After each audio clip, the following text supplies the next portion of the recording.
কল্যাণপ্রদ বায়ু প্রবাহিত হবে। এই বায়ু প্রবাহের ফলে কাফের মুশরিকরা শান্তি পেলেও সকল ঈমানদারদের বুকে এবং বগলে মারাত্মক ব্যথা সৃষ্টি হবে। আল্লাহর রাসূল বলেন, যার ঈমান যত বেশি, যার ঈমান যত মজবুত, সে তত বেশি যন্ত্রণা পাবে। মানুষজন টিটকারি করবে, বিশেষ করে যারা কাফির মুশরিক, তারা বলবে, দেখো ঈমানের কারণেই যন্ত্রণা পাচ্ছ। আল্লাহ রাসূল বলেন, যার ঈমান যত বেশি, তার যন্ত্রণা তত তীব্র হবে এবং তীব্র যন্ত্রণায় সকল ঈমানদার মৃত্যু মুখে পতিত হবে। এই দৃশ্য দেখে কাফির মুশরিকরা হাসতে থাকবে, অথচ আল্লাহ তাআলা কিয়ামতের আযাব থেকে ঈমানদারদের রক্ষা করতে চাইবেন বলেই এই মৃদু বাতাসের সাথে পৃথিবী থেকে তাদেরকে উঠিয়ে নেবেন। আল্লাহ রাসূল বলেন, এরপরে পৃথিবীর বুকে এক আশ্চর্য ঘটনা শুরু হয়ে যাবে। জীব জন্তু যারা কথা বলতে পারে না, এমনকি পাথরের টুকরো, জুতার ফিতা, আসবাবপত্র, এসব জিনিস মানুষের সাথে কথা বলবে। আশ্চর্যের ব্যাপার হলো, তখন কোনো প্রতিবেশী যদি অন্য প্রতিবেশীর ঘর থেকে কিছু চায় এবং সে প্রতিবেশী যদি তা দিতে অস্বীকৃতি জানায়, অথবা যদি বলে যে আমাদের ঘরে তা নেই, তাহলে ঘর থেকে আসবাবপত্র বলে দিবে, না না, উনি মিথ্যে বলছেন, আমাদের ঘরে এটা আছে। আল্লাহ রাসূল বলেন, গোপনীয়তা বলতে কিছুই থাকবে না। এরপর রাসূল সাল্লাল্লাহু আলাইহি ওয়াসাল্লাম বলেন, দক্ষিণের মৃদু বায়ু যখন পৃথিবী থেকে সকল ঈমানদারদের উঠিয়ে নিয়ে যাবে, এরপর পৃথিবীতে এক ভয়ঙ্কর নিষ্ঠুর হাবশীদের রাজত্ব কায়েম হবে। তারা খানায়ে কাবা ভেঙে ফেলবে এবং হজ বন্ধ করে দেবে। তখন মানুষের অন্তর এবং কোরআনের কাগজ থেকে কোরআন শরীফ উঠিয়ে নেওয়া হবে। যদি কোনো মানুষের হৃদয়ে কোনো কোরআনের আয়াত মুখস্থ থাকে, তা সে ভুলে যাবে। এমনকি কোরআন শরীফ খুলে দেখতে পাবে সেখানে শুধু খালি পাতা। এর কারণ, দক্ষিণের মৃদু বাতাস সকল ঈমানদারদের উঠিয়ে নিয়েছে। এ পৃথিবীতে আর কোনো ঈমানদার নেই। যদি কেউ কোরআন মুখস্থ রেখেও থাকে, সে ঈমান না এনেই রেখেছিল। ঈমান এবং কোরআন উঠিয়ে নেওয়ার পর আল্লাহর স্মরণ ও আখিরাতের কথা আর কারো মনে কোনো দিন উদয় হবে না। যাদের হাতে দেশের শাসন ক্ষমতা থাকবে, তারা জনসাধারণের উপর ভীষণ অবিচার, অত্যাচার চালাতে থাকবে। মানুষ কথায় কথায় বিবাদে জড়িত হবে। পথে ঘাটে, উন্মুক্ত মাঠে, যেখানে সেখানে জেনা ব্যভিচার চলতে থাকবে। লজ্জা শরম বলতে কিছুই থাকবে না মানুষের। আইন কানুন বলতে কোনো কিছুর অস্তিত্ব থাকবে না। মানুষের অবাধ মেলামেশা অত্যাধিক বেড়ে গেলেও সন্তান উৎপাদনের হার একেবারেই কমে যাবে। রাসূল সাল্লাল্লাহু আলাইহি সাল্লাম বলেছেন, ওই সময় পর্যন্ত কিয়ামত হবে না যে পর্যন্ত পৃথিবীর বুকে আল্লাহর শব্দ উচ্চারণ করার মতো কেউই জীবিত থাকবে না। আপনি জেনে অবাক হবেন, শয়তানও তখন আফসোস করে বলবে, আহ, মানুষ কেন তাদের পূর্বপুরুষের ধর্ম মূর্তি পূজা ত্যাগ করল? অর্থাৎ সে সময় এক এবং অদ্বিতীয় আল্লাহর ইবাদত করা তো দূরের কথা, দেবদেবীর পূজা করার কথাও আর কারো মনে উদয় হবে না। আল্লাহর রাসূলের হাদিস থেকে এই বিষয়ে 100% নিশ্চিত হওয়া যায় যে কিয়ামতের সময় পৃথিবীতে কোনো মুশরিকও থাকবে না। মানে যারা আল্লাহকে মানে তার সাথে আবার মূর্তির পূজা করে অথবা কোনো নবীকে খোদা মানে, এরকম কোনো মুশরিক পৃথিবীতে থাকবে না। কিয়ামতের সময় যারা থাকবে তারা সবাই নাস্তিক হয়ে যাবে, অর্থাৎ তারা কোনো সৃষ্টিকর্তায় বিশ্বাসী নয়। দুনিয়ার অন্যান্য অংশের তুলনায় কিয়ামতের পূর্বে সিরিয়াতে কিছুটা শান্তি বজায় থাকবে।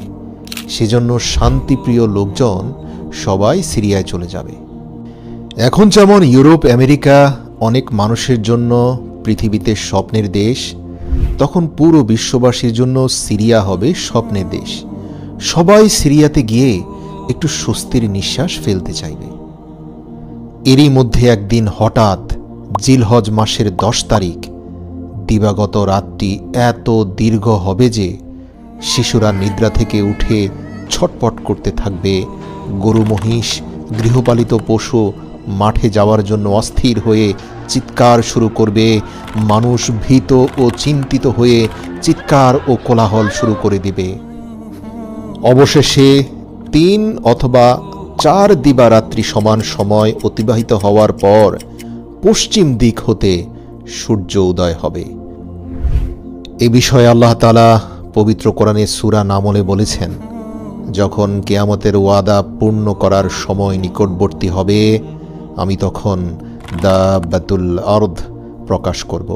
এটি এমন একটি প্রাণী, সে মানুষের সঙ্গে কথাবার্তা বলবে। এর শারীরিক গঠনের সাথে 7 প্রকারের প্রাণীর সামঞ্জস্য থাকবে। যেমন এর মুখমণ্ডল মানুষের মতো, পা উটের মতো, ঘাড় ঘোড়ার মতো, লেজ গরুর মতো, পাঁজর বাঘ এবং সিংহের মতো, শিং হরিণের মতো এবং হাত বানরের মতো হবে। পশ্চিম দিক হতে সূর্যোদয়ের পর এ নিয়ে মানুষের মধ্যে নানান ধরনের জল্পনা কল্পনা চলতে থাকবে।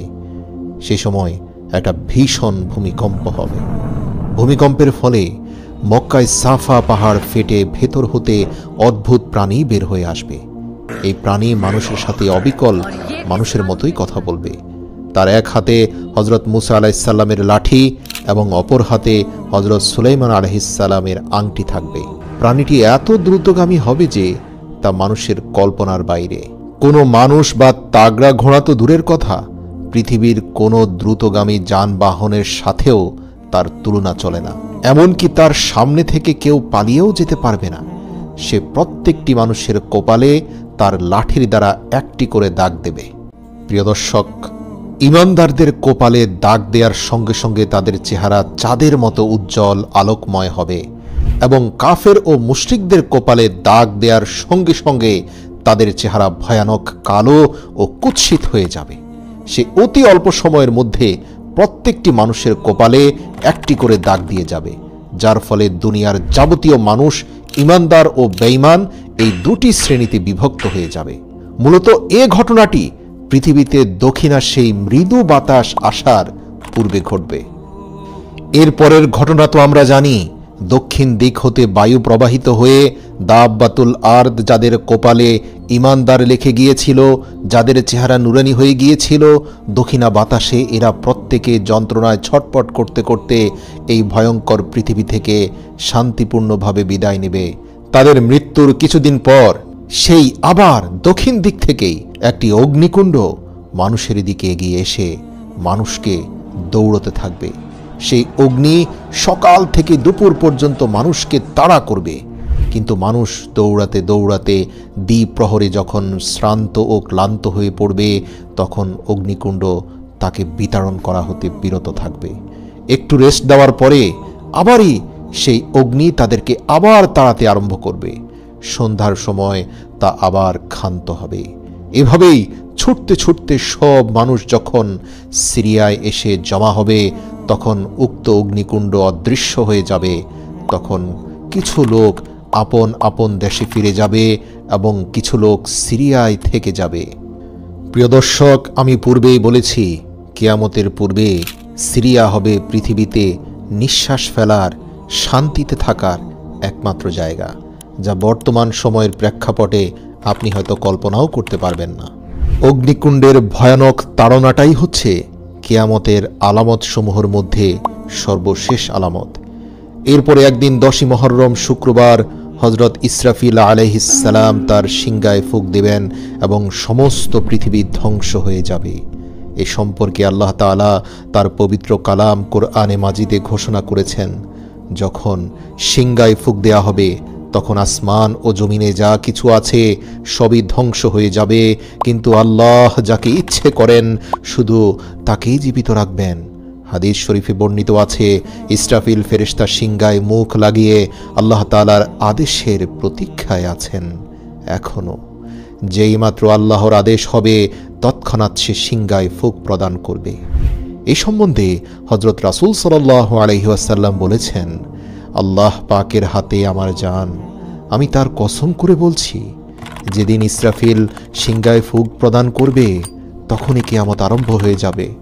সেই সময় যে ব্যক্তি খাদ্য মুখে দিয়েছে সে তা গিলতে পারবে না, যে কাপড় পরতে আরম্ভ করেছে সে তা শেষ করার সময় পাবে না।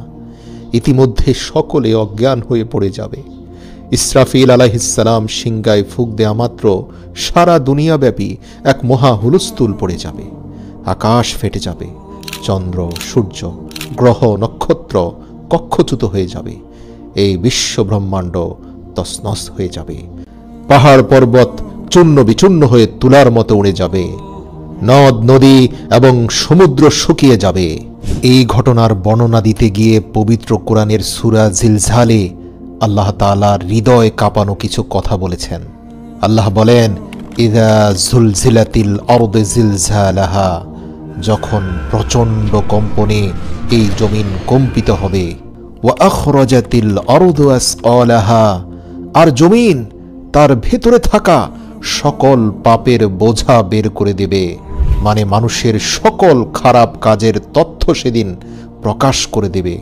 জমিনের ভেতরে লুকিয়ে থাকা সকল তথ্য জমিন সেদিন বের করে দেবে। এরপরের আয়াতে আল্লাহ বলেন, অকালাল ইনসানু মা লাহা, আর মানুষ এই সকল আশ্চর্য বিষয় দেখে বলবে, আরে এ জমিনের কি হলো? মানে হচ্ছে মানুষ বলতে থাকবে, আমি যে গোপনে অন্ধকারে এখানে একজনকে খুন করেছিলাম, এই তথ্য আজ কেন জমিনের উপর প্রকাশ হয়ে গেল? আরেকজন বলবে, আমি যে রাতের অন্ধকারে জিনা করেছিলাম, সেই তথ্য এখন সবার সামনে কেন প্রকাশ হলো? আমি তো লজ্জায় চোখ দেখাতে পারছি না। পবিত্র কোরআনে সূরা জিলজালের ৩ নম্বর আয়াতে আল্লাহ এটাই বলছেন। মানুষ বলবে, অকালাল ইনসানু, মানুষ বলবে, মা লাহা, এর কি হলো? এই জমিন এমন করছে কেন? তারপরের আয়াতে আল্লাহ বলেন, ইয়াউমাইযিন তুহাদ্দিসু আখবারাহা, সেদিন জমিন তার বৃত্তান্ত বর্ণনা করবে। আল্লাহু আকবার, সেদিন আল্লাহ তার জবান খুলে দিবেন, সে প্রকাশ করে দেবে যা কিছু আপনি এই জমিনের মধ্যে গেড়ে দিয়েছিলেন, ভেবেছিলেন কেউ জানবে না, কোনোদিন কারো কানে পৌঁছাবে না, কিন্তু না, জমিন সকল তথ্য সংরক্ষণ করে রেখেছে। এটাও আল্লাহর মাখলুক, এখান থেকে গোপনের কোনো সুযোগ নেই। তারপরের আয়াতে আল্লাহ বলেন, বিআন্না রাব্বাকা আওহা লাহা, যেহেতু তোমার রব তাকে নির্দেশ দিয়েছেন, তাই সে অবশ্যই সব প্রকাশ করবে। তারপরের আয়াতে আল্লাহ বলেন, ইয়াউমাইযিন ইয়াসদুরুন নাসু আশতাতাল লিউরাউ আমালাহুম, সেদিন মানুষ বিক্ষিপ্তভাবে বের হয়ে আসবে যাতে দেখানো যায় তাদেরকে নিজের কৃতকর্ম। তারপরের আয়াতে আল্লাহ বলেন, ফামান ইয়ামাল মিসকালা যাররাতিন খায়রান ইয়ারাহ, অতএব সেদিন কেউ যদি অনুপরিমাণ ভালো কাজও করে, তাও সে নিজের চোখে স্পষ্ট দেখতে পাবে। অর্থাৎ রাস্তা থেকে একটা খারাপ বস্তু সরিয়ে দিয়ে ভেবেছিল, আরে এটা তো একদম তুচ্ছ মাত্রার একটা ভালো কাজ, এই কাজের ফলাফল আর আল্লাহ কি দিবেন? কিন্তু আল্লাহ সেদিন এই তথ্যটাও তার সামনে প্রকাশ করে বলবেন, হ্যাঁ, একদিন তুমি পা দিয়ে ধাক্কা দিয়েও অন্তত রাস্তা থেকে খারাপ জিনিস সরিয়ে দিয়েছিলে, যা তোমার প্রতিবেশীর উপকারে এসেছে। আজ দেখো তোমার আমলনামায় সেই তথ্যটি রয়েছে। আল্লাহু আকবার। এর পরের আয়াতে আল্লাহ আবার বলেন, ওয়ামান ইয়ামাল মিসকালা যাররাতিন শাররান ইয়ারাহ, আর কেউ অনুপরিমাণ খারাপ কাজ করলেও তা সে দেখতে পাবে। সে ভেবেছিল দুর্বলদের ধমক দিয়ে কথা বললে কি হয়, ঘরের বুয়ার সাথে ধমক দিয়ে কথা বলাটা বড় কোনো অপরাধ নয়, কিন্তু আমলনামায় যখন দেখতে পাবে তার একটা ধমকও উঠে আছে, সে তখন আশ্চর্য হয়ে যাবে। আল্লাহু আকবার। মহান আল্লাহ বলেন, গর্ভবতী স্ত্রী লোকদের গর্ভপাত হয়ে যাবে, ভয়ে বালক বালিকারা বৃদ্ধের ন্যায় হয়ে যাবে। সেই সময় পাপাত্মা শয়তান দুনিয়ার এক প্রান্ত হতে অপর প্রান্ত পর্যন্ত দৌড়াদৌড়ি করতে থাকবে। সেই যে আদমকে পথভ্রষ্ট করে হাজার লক্ষ বছর পূর্বে জান্নাত থেকে বিতাড়িত হয়েছিল, আজ সে আল্লাহর ওয়াদা সত্য দেখতে পাচ্ছে, তাই তার হুঁশ নেই, কিন্তু কোথাও পালাবার স্থান নেই। মানব দানব জিন পরি পশু পক্ষী সমস্ত জীবজন্তু অজ্ঞান হয়ে যাবে, অবশেষে সকলেই মৃত্যুমুখে পতিত হবে। ভীষণ ভূমিকম্পে সমস্ত দুনিয়ার মাটি ওলট পালট হয়ে যাবে, এমনকি উপরের মাটি 40 গজ নিচে চলে যাবে এবং জমিনের 40 গজ নিচের মাটি উপরে উঠে চলে আসবে। সেই সঙ্গে দুনিয়ার যাবতীয় জীবজন্তুর মৃতদেহ, গাছপালা, বাড়িঘর, দালান কোঠা, এক কথায় দুনিয়ার প্রত্যেকটি জিনিস মাটির ভেতরে ঢুকে যাবে।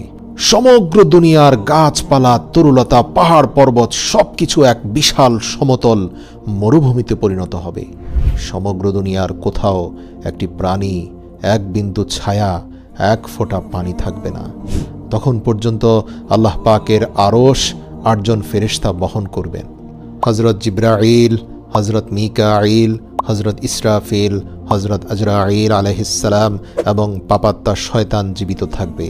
অতঃপর আল্লাহ তাআলা মালায়েকুল মাউতকে বলবেন, হে আজরাইল, আমি দুনিয়াতে যত সংখ্যক প্রাণী সৃষ্টি করেছি ঠিক তত সংখ্যক তোমার সাহায্যকারী ফেরেশতা সৃষ্টি করেছি।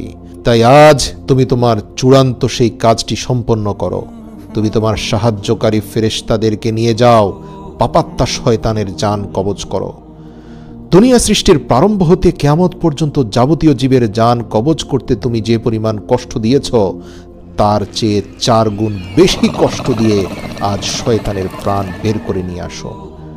আল্লাহর আদেশে মালায়েকুল মাউত এমন ভীষণ অগ্নিমূর্তি ধারণ করবেন যে তার সেই মূর্তি দর্শন করা মাত্রই দুনিয়ার যে কোনো জিন, মানব বা দৈত্য দানব মৃত্যু মুখে পতিত হতো। মালায়েকুল মাউত জাহান্নাম হতে 70,000 অগ্নিময় শিকল সহ লক্ষ লক্ষ ফেরেশতা সঙ্গে নিয়ে পাপাত্তা শয়তানের জান কবজ করতে রওনা হবেন। শয়তান মালায়েকুল মাউতকে দেখা মাত্র দৌড়ে পালানোর চেষ্টা করবে। মালায়েকুল মাউত তাকে সম্বোধন করে বলবে, হে পাপিষ্ঠ শয়তান, তুই দুনিয়ার অগণিত মানুষকে সৎ পথ হতে ভ্রষ্ট করেছিলি। আজ তোকে তোর সেই কৃত কাজের ফল ভোগ করতেই হবে। একথা শুনে সে দুনিয়ার এক প্রান্ত হতে অপর প্রান্ত পর্যন্ত সারা দুনিয়ায় ছোটাছুটি করতে থাকবে, কিন্তু তার এরিয়ার বাইরে যাওয়ার সক্ষমতা তো তার নেই। মালায়েকুল মাউত তার দলবল সহ তাকে কয়েক দফা ধাওয়া করতে থাকবেন। পাপাত্তা শয়তান অবশেষে শ্রান্ত ও ক্লান্ত হয়ে হযরত আদম আলাইহিস সালামের নিকট এসে দাঁড়িয়ে বলতে থাকবে, হে আদম, তোমারই জন্য আজ আমি মহাপাপী, তোমারই জন্য আমার এই দুর্দশা। এই কথা বলতে না বলতে মালায়েকুল মাউত দলবল সহ সেখানে উপস্থিত হয়ে শয়তানকে বন্দী করে ফেলবে এবং জাহান্নাম হতে আনিত অগ্নির পেয়ালা পান করাবেন জবরদস্তি করে। সেই অগ্নি পেয়ালা পান করা মাত্রই শয়তান এমন ভীষণ শব্দে একটি চিৎকার করে উঠবে যে সেই সময়ে দুনিয়ার জিন, মানব যদি কেউ থাকতো তাহলে শয়তানের এই চিৎকারই তাদের মৃত্যুর জন্য যথেষ্ট হতো। মালায়েকুল মাউত অত্যন্ত কঠোর শাস্তি দিয়ে ইবলিসের জান কবজ করবে। এরপর মালায়েকুল মাউত একে একে যাবতীয় ফেরেশতার জান কবজ করবেন। তখন আল্লাহ তাআলা জিজ্ঞেস করবেন, হে আজরাইল, এখন আমার সৃষ্টির মধ্যে কে আছে? মালায়েকুল মাউত উত্তরে বলবে, হে পরওয়ারদিগার, আপনি চিরজীবী, আপনি আছেন এবং আপনি থাকবেন। তাছাড়া আপনার একমাত্র গুনাহগার বান্দা এই আমি জীবিত আছি।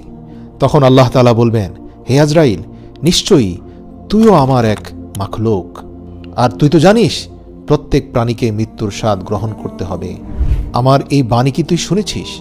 আজরাইল মাথা নেড়ে কাঁদতে কাঁদতে বলবে, হে আল্লাহ, আমি অবশ্যই শুনেছি। অতএব আল্লাহ নির্দেশ দিবেন, অতএব এখন নিজ হাতে নিজের জান কবজ কর। তখন মালায়েকুল মাউত নিজ হাতে নিজের জান কবজ করে মৃত্যুমুখে পতিত হবে। অতঃপর 40,000 বৎসর পর্যন্ত এক আল্লাহ ব্যতীত আর কোনো কিছুরই অস্তিত্ব থাকবে না।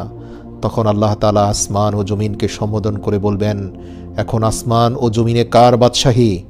যারা ক্ষমতা ও ধনের গর্বে গর্বিত হয়ে ধরাকে সরা জ্ঞান করত, যারা আমার রাজ্যে বসবাস করে আমার নিয়ামত উপভোগ করে আমারই বিরুদ্ধচারণ করত, তারা আজ কোথায়? যখন কেউই এর কোনো উত্তর প্রদান করবে না, তখন আল্লাহ তাআলা পুনরায় বলবেন, আজ কেউ নেই আমার বিরুদ্ধচারণ করার জন্য, আজ কেউ নেই, কেউ নেই আমার নাফরমানি করার জন্য। বিশ্বজগৎ একমাত্র আমারই রাজ্য, আর আমি এর একমাত্র সার্বভৌম প্রভু। আমরা সকলেই জানি হযরত ইসরাফিল আলাইহিস সালাম দ্বিতীয়বার সিংগায় ফুৎকার দেওয়ার পর সকল মৃত মানুষ পুনরায় আবার কবর থেকে জেগে উঠবে। এখন প্রশ্ন হলো, হযরত ইসরাফিল আলাইহিস সালামের 2 ফুৎকারের মাঝে সময়ের ব্যবধান কত হবে? রাসূল সাল্লাল্লাহু আলাইহি ওয়াসাল্লাম বলেন, অতঃপর আল্লাহ আকাশ থেকে বৃষ্টি বর্ষণ করবেন। তখন মানুষ উদ্ভিদের ন্যায় বের হতে থাকবে, ঠিক যেমন আকাশ থেকে বৃষ্টি বর্ষণের পর শক্ত ভূমির মধ্যে সবুজ ঘাস জন্ম নেয়। হাদিসে এসেছে, পৃথিবীর প্রত্যেকটি মানুষের পশ্চাদাংশের একটি পুচ্ছের হাড় আল্লাহ তাআলা সর্বপ্রথম তৈরি করবেন মাটির ভেতরে। ওই একটি হাড় ছাড়া সমস্ত শরীরের অস্তিত্ব কিন্তু তখনও ফিরে আসবে না, আর তা থেকেই আবার কিয়ামতের দিন মানুষকে সৃষ্টি করা হবে। বুখারী 4935 নম্বর হাদিস। মৃত্যুর পর পুনরুত্থানে বিশ্বাস রাখা ঈমানের অন্যতম মৌলিক বিষয়।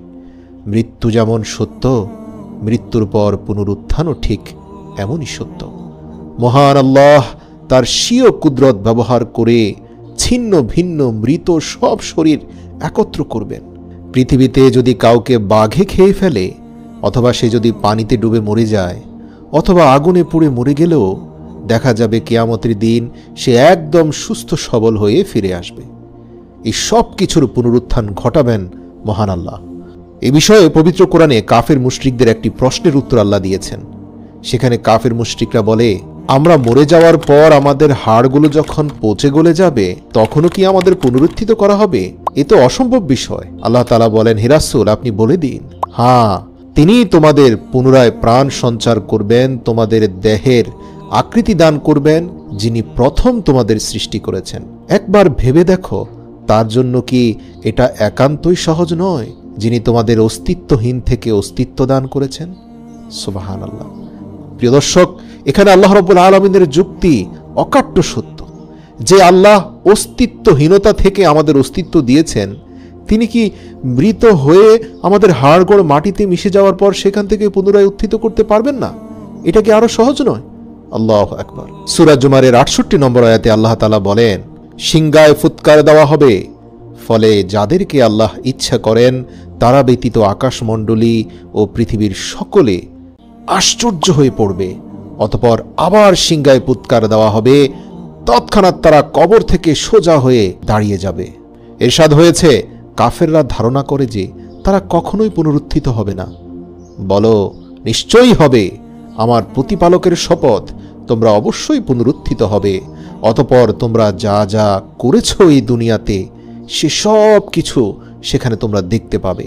এটা আল্লাহর পক্ষে সহজ। সূরা তাগাবুন আয়াত নম্বর 7।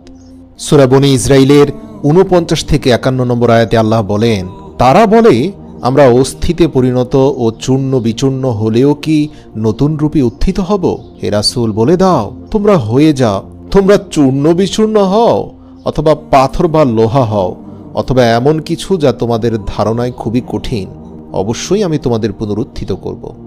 বলে দাও, তিনি তোমাদের পুনরুত্থিত করবেন যিনি তোমাদের প্রথমবার সৃষ্টি করেছেন। অতঃপর তারা তোমার সামনে মাথা নাড়বে এবং বলবে, তা কবে হবে? হে রাসূল, বলো, সম্ভবত তা শীঘ্রই হবে। পুনরুত্থান পর্বে প্রথম যে কবরটি ফেটে যাবে সেটি হলো পৃথিবীর শ্রেষ্ঠ মানব মহানবী সাল্লাল্লাহু আলাইহি ওয়াসাল্লামের কবর। হাদিসে এসেছে, কিয়ামত দিবসে মানুষ অজ্ঞান হয়ে পড়বে এবং সর্বাগ্রে জমিন ফেটে যাবে। অন্য হাদিসে এসেছে, আল্লাহর রাসূল বলেছেন, কিয়ামত দিবসে সকল মানুষ অজ্ঞান হয়ে পড়বে এবং আমি সর্বপ্রথম জ্ঞান ফিরে পাব। সুবহানাল্লাহ। মানুষ ও জিন জাতির জন্য পুনরুত্থান হবে অনেক ভয় ও উৎকণ্ঠা। নবী রাসূলরাও সেদিন ইয়া নাফসি ইয়া নাফসি বলতে থাকবে। আল্লাহ বলেন, যখন সিংগায় ফুৎকার দেওয়া হবে তখন তারা কবর হতে ছুটে আসবে তাদের প্রতিপালকের দিকে। তারা বলবে, হায় দুর্ভোগ আমাদের, কে আমাদের নিদ্রাস্থল থেকে উঠালো? দয়াময় আল্লাহ তো এরই প্রতিশ্রুতি দিয়েছিলেন এবং রাসূলরা সত্যই বলেছিলেন। এটা হবে কেবল এক মহানাদ। তখনই তাদের সবাইকে উপস্থিত করা হবে আমার সামনে, ইচ্ছায় হোক বা অনিচ্ছায়। সূরা ইয়াসিন আয়াত 51 থেকে 53। অনেক মানুষ সেদিন বিক্ষিপ্ত পঙ্গপালের ন্যায় উত্থিত হবে, অর্থাৎ তাদের অবস্থা এমন হবে যে উঠে তারা এদিক সেদিক দৌড়াদৌড়ি করে পালাতে চাইবে। মানে এই যে পুনরুত্থান, এটাই তারা বিশ্বাস করত না, কিন্তু যখন পুনরুত্থিত হয়েই গেল, এখন পালানোর জায়গা কোথায়? তাই পঙ্গপালের ন্যায় এদিক সেদিক দৌড়াবে। আল্লাহ বলেন, অপমানে অবনমিত চোখে তারা কবর থেকে বের হবে বিক্ষিপ্ত পঙ্গপালের ন্যায়। তারা এক আহ্বানকারীর দিকে ছুটে আসবে ভীত বিহব্বল হয়ে। কাফেররা বলবে, কঠিন এই দিন, হায় আল্লাহ। সূরা কামার আয়াত নম্বর 7 থেকে 8। গ্রীষ্মকালে অনেক সময় দেখা যায় মাটি ফুঁড়ে পোকামাকড় বের হয়ে ছুটাছুটি করতে থাকে। পুনরুত্থানের সময় মানুষের অবস্থাও অনেকটা এমন হবে। যেমন ধরুন, শান্তি শৃঙ্খলায় থাকা একটা পোকার গর্তে যদি আপনি পানি ঢেলে দেন, তাহলে সেগুলো উপরে উঠে এদিক সেদিক দৌড়াদৌড়ি শুরু করে দেয়। এর কারণ তাদের এই শান্তিময় আবাসভূমিতে আপনার পানি দেওয়াটা তারা সহ্য করতে পারেনি। একইভাবে যারা পুনরুত্থিত হবে, তাদের এই পুনরুত্থানের ব্যাপারে কোনো ধারণাই ছিল না, তারা অবিশ্বাস করত। কিন্তু আজ যখন বাধ্য হয়ে পুনরুত্থিত হতেই হলো, তাই তারাও পোকামাকড়ের মতো এদিক সেদিক পালিয়ে যাওয়ার চেষ্টা করবে। নিতান্ত অসহায় নিঃস্ব হয়ে সেদিন সবাইকে পুনরুত্থিত হতে হবে। রাসূল সাল্লাল্লাহু আলাইহি ওয়াসাল্লাম বলেন, নিশ্চয়ই তোমরা নগ্ন পদে বস্ত্রহীন ও খতনাবিহীন অবস্থায় উত্থিত হবে। মুসলিম 2860 নম্বর হাদিস। প্রত্যেকে যে অবস্থায় ইন্তেকাল করবে সে সেই অবস্থায় উঠবে। যে শহীদ হয়ে মরেছে সে শহীদ হয়ে উঠবে। যে হজ ব্রত পালন অবস্থায় মারা গেছে সে হাজি হয়ে উঠবে। পুনরুত্থান যেদিন শুরু হবে সেদিন হবে শুক্রবার। হযরত আওস ইবনে সাকাফি রাদিয়াল্লাহু থেকে বর্ণিত, তিনি বলেন, নিশ্চয়ই তোমাদের শ্রেষ্ঠ দিবস হলো শুক্রবার দিন। এদিনেই প্রথম সিংগায় ফুৎকার দেওয়ার ফলে সবাই মারা যাবে এবং এদিনে দ্বিতীয় সিংগায় ফুৎকারের ফলে আবার পুনরুত্থিত হবে।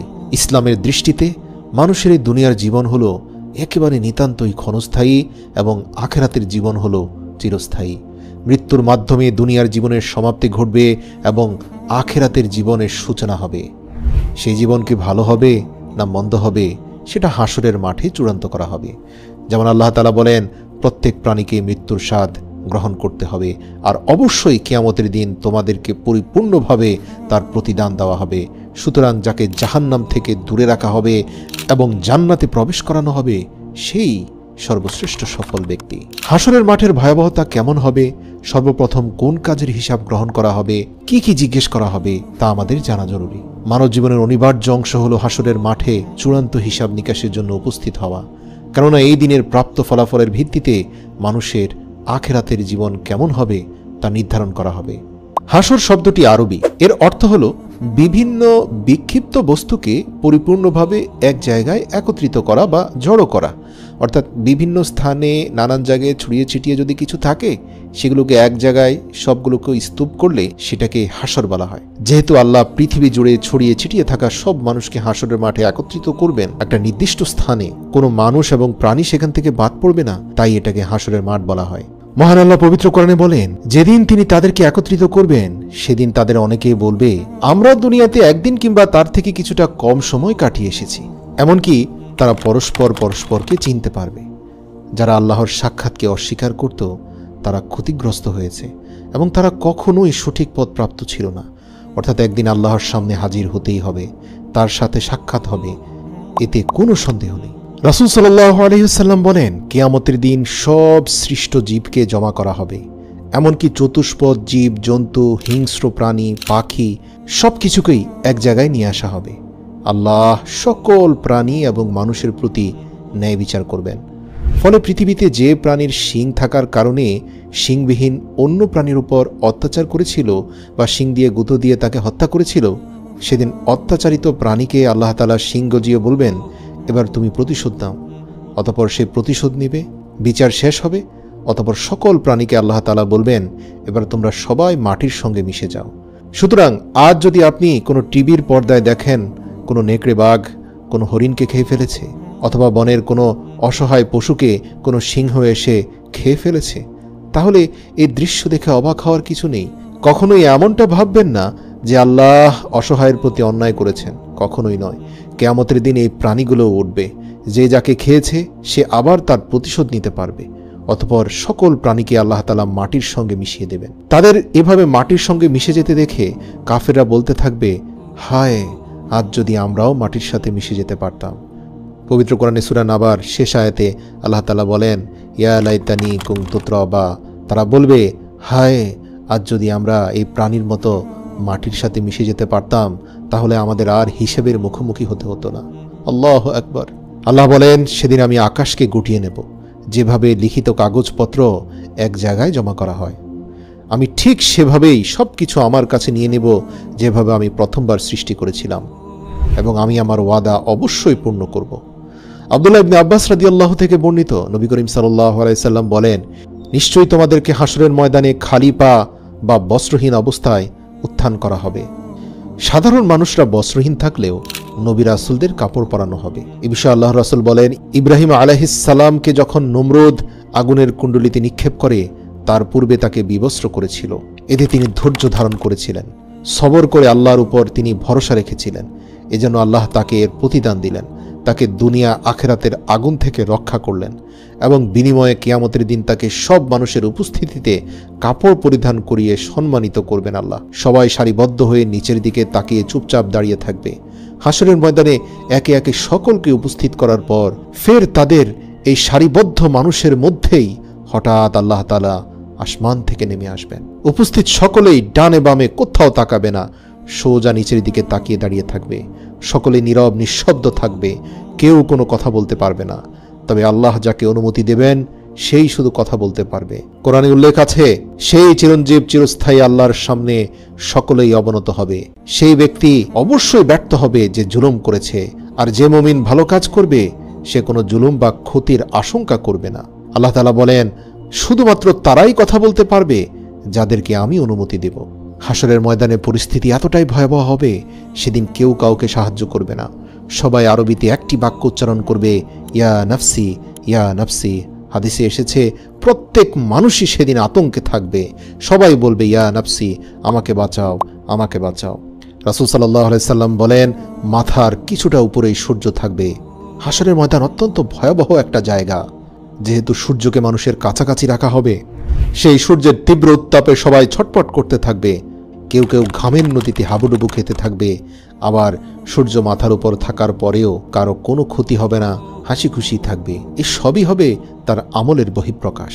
সুবহানাল্লাহ। কিছু মানুষ চিৎকার করে এদিক সেদিক বলবে, দেখো আমার আমলনামা। হ্যাঁ, আমি জানতাম আমাকে এমনইভাবে আল্লাহর সম্মুখীন হতে হবে। সে চিৎকার করে মানুষকে নিজের আমলনামা দেখাতে থাকবে। যার আমলনামাটি ডান হাতে আছে সে বারবার মানুষের দৃষ্টি আকর্ষণ করার চেষ্টা করে বলবে, আরে দেখো, কোথায় আছো তুমি, এই অমুক, দেখো দেখো দেখো আমার আমলনামা ডান হাতে। আমি জানতাম। সে অনেকটা এভাবে চিৎকার চেঁচামেচি করে আনন্দ উচ্ছ্বাস করতে থাকবে। আবার তাদের মধ্যে কিছু লোক শুধু পালাতে থাকবে। পরিচিত কারো সামনে পড়লে নিজেকে লুকিয়ে রাখার চেষ্টা করবে, কেননা তার আমলনামা বাম হাতে। আর এই আমলের মধ্যে এমন সব তথ্য আছে যা প্রকাশ্যে সবার সামনে দেখা যাবে। আর সেই সকল গুনাহ সে দুনিয়ার বুকে গোপনে করেছে, অথচ সে প্রকাশ্যে ছিল একজন ভালো মানুষ, একজন শ্রেষ্ঠ মানুষ। তাকে সবাই জানতো বড় আলেমে দ্বীন হিসাবে, তাকে সবাই জানতো সমাজের শ্রেষ্ঠ একজন সম্মানিত মানুষ হিসাবে।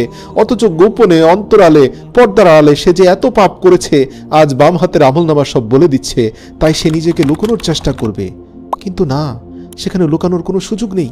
সবকিছুই আল্লাহ প্রকাশ করে দেবে। কিয়ামতের দিন কিছু সংখ্যক লোককে অন্ধ করে উঠানো হবে।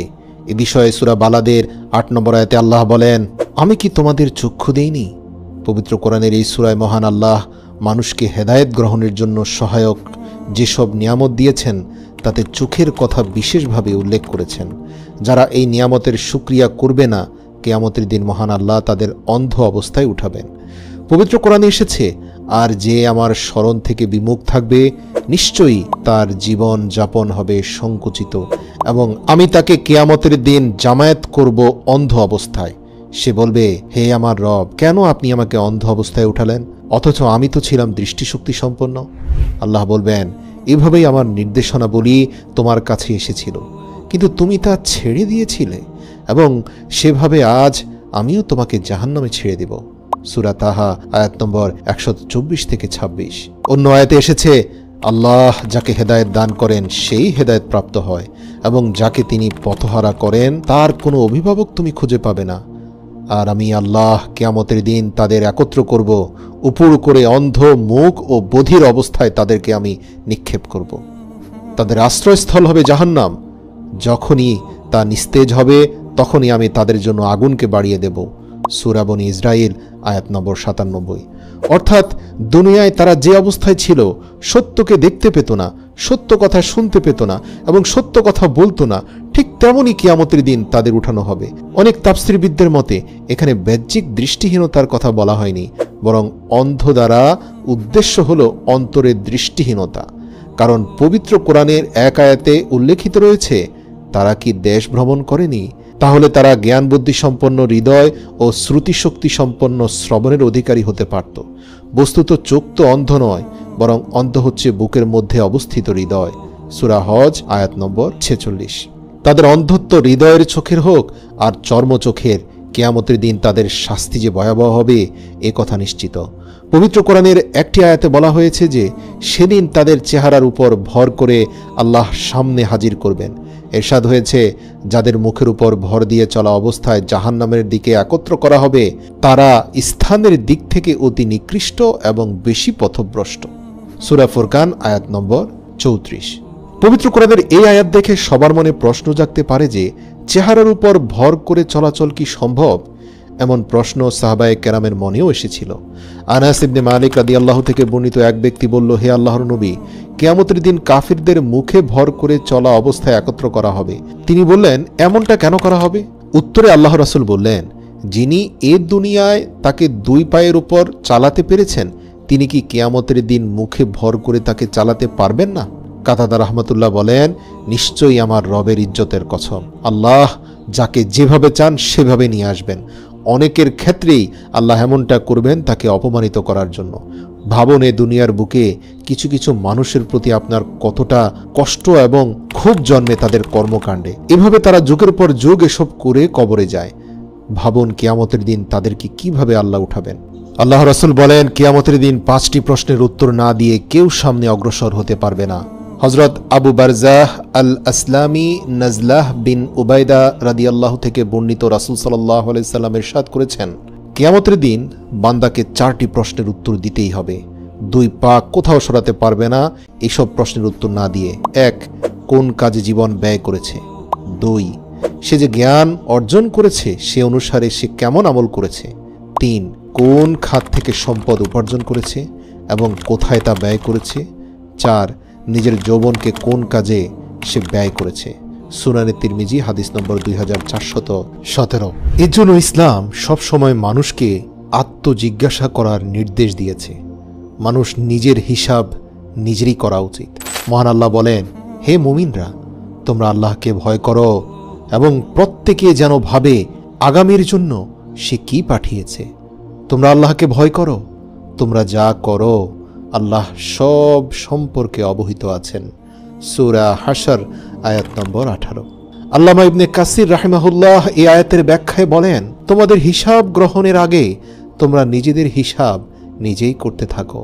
পরকালের জন্য তোমরা কি কি প্রস্তুত করেছ, মহান রবের কাছে উপস্থাপনের জন্য কি কি ভালো কাজ করেছ তা যাচাই বাছাই করার জন্য আজই তুমি নিজেই তোমার জন্য যথেষ্ট।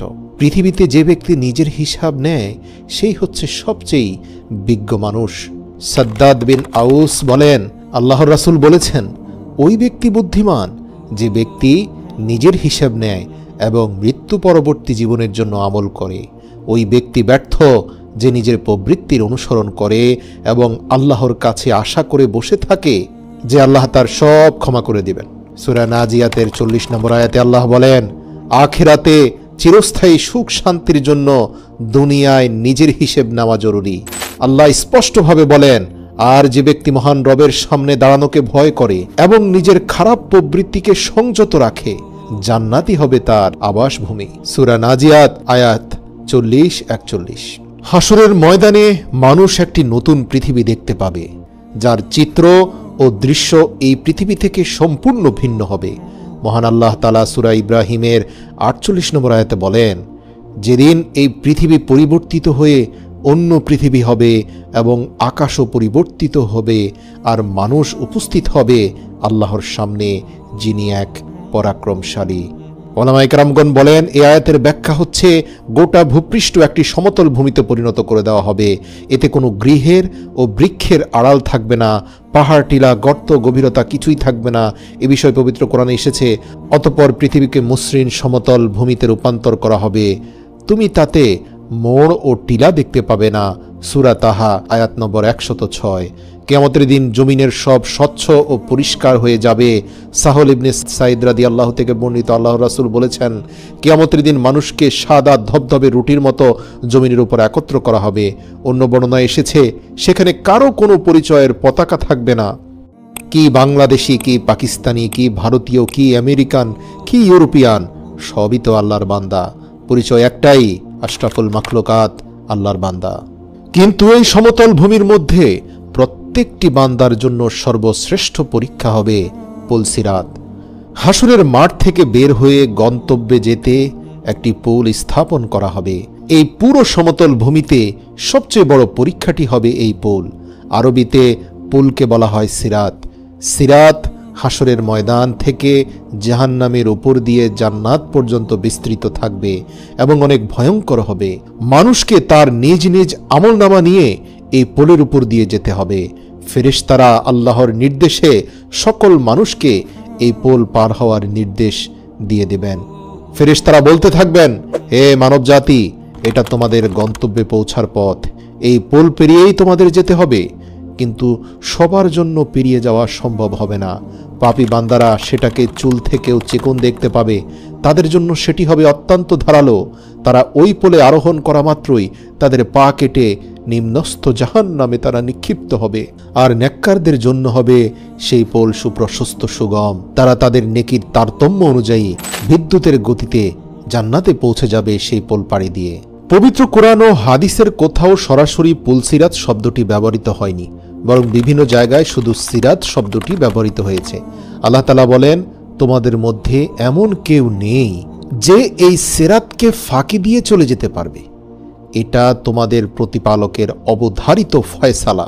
তারপর আমি আল্লাহ ভীরুদের নিস্তার দেব এবং অত্যাচারীদের অর্ধমুখী করে জাহান্নামে নিক্ষিপ্ত করব।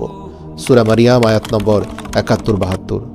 উম্মুল মুমিনিন হযরত আয়েশা সিদ্দিকা রাদিয়াল্লাহু বলেন, আল্লাহ রাসূল বলেছেন, জাহান্নামের উপর একটি পুল আছে যা চুলের চেয়েও বেশি চিকন আর তরবারির চেয়েও বেশি ধারালো। এর উপর লোহার শিকল ও কাঁটা থাকবে। মানুষ এর উপর দিয়ে গমন করবে, কেউ চোখের পলকে, কেউ বিদ্যুৎ গতিতে, কেউ বায়ুবেগে, আর কেউ উত্তম ঘোড়া ও উটের গতিতে পুলসিরাত পার হবে। আর ফেরেশতারা বলতে থাকবে, হে প্রভু, সহি সালামতে অতিক্রম করাও, হে প্রভু, নিরাপদে পার করাও। কেউ নাজাত পাবে, কেউ আহত হবে, কেউ উপুড় হয়ে পড়ে যাবে, আর কেউ অধমুখী হয়ে জাহান্নামে পড়ে যাবে। মুসনাদে আহমদ হাদিস নম্বর ২৪,৮৪৭। পুলসিরাতের কঠিন পরীক্ষায় সবাই খুব পেরেশান থাকবে। নবীরাও সেদিন আল্লাহর কাছে সাহায্য চাইতে থাকবে। হযরত আবু হুরায়রা রাদিয়াল্লাহু থেকে বর্ণিত একটি দীর্ঘ হাদিস বর্ণিত আছে। তাতে নবীজি সাল্লাল্লাহু আলাইহি সাল্লাম বলেছেন, আল্লাহ তাআলা সব মানুষকে একত্র করে বলবেন, দুনিয়ায় তোমরা যে যে জিনিসের উপাসনা করেছিলে সে তার সঙ্গে চলে যাও। অতএব সূর্যের উপাসনাকারী সূর্যের সঙ্গে, চন্দ্রের উপাসনাকারী চন্দ্রের সঙ্গে এবং মূর্তি পূজারী মূর্তির সঙ্গে চলে যাবে। অবশিষ্ট থাকবে এই উম্মতের লোকেরা, তাদের মধ্যে মুনাফিকরাও থাকবে। তখন জাহান্নামের উপর পুলসিরাত স্থাপন করা হবে। সেদিন সর্বপ্রথম আমি সেই পুলসিরাত অতিক্রম করব। আর সেদিন সব রাসূলের দোয়া হবে, আল্লাহুম্মা সাল্লিম, আল্লাহুম্মা সাল্লিম, অর্থাৎ হে আল্লাহ রক্ষা করো, রক্ষা করো। বুখারী ৬২০৪ নম্বর। পুলসিরাত হচ্ছে জান্নাতে যাওয়ার পথে চূড়ান্ত পরীক্ষা।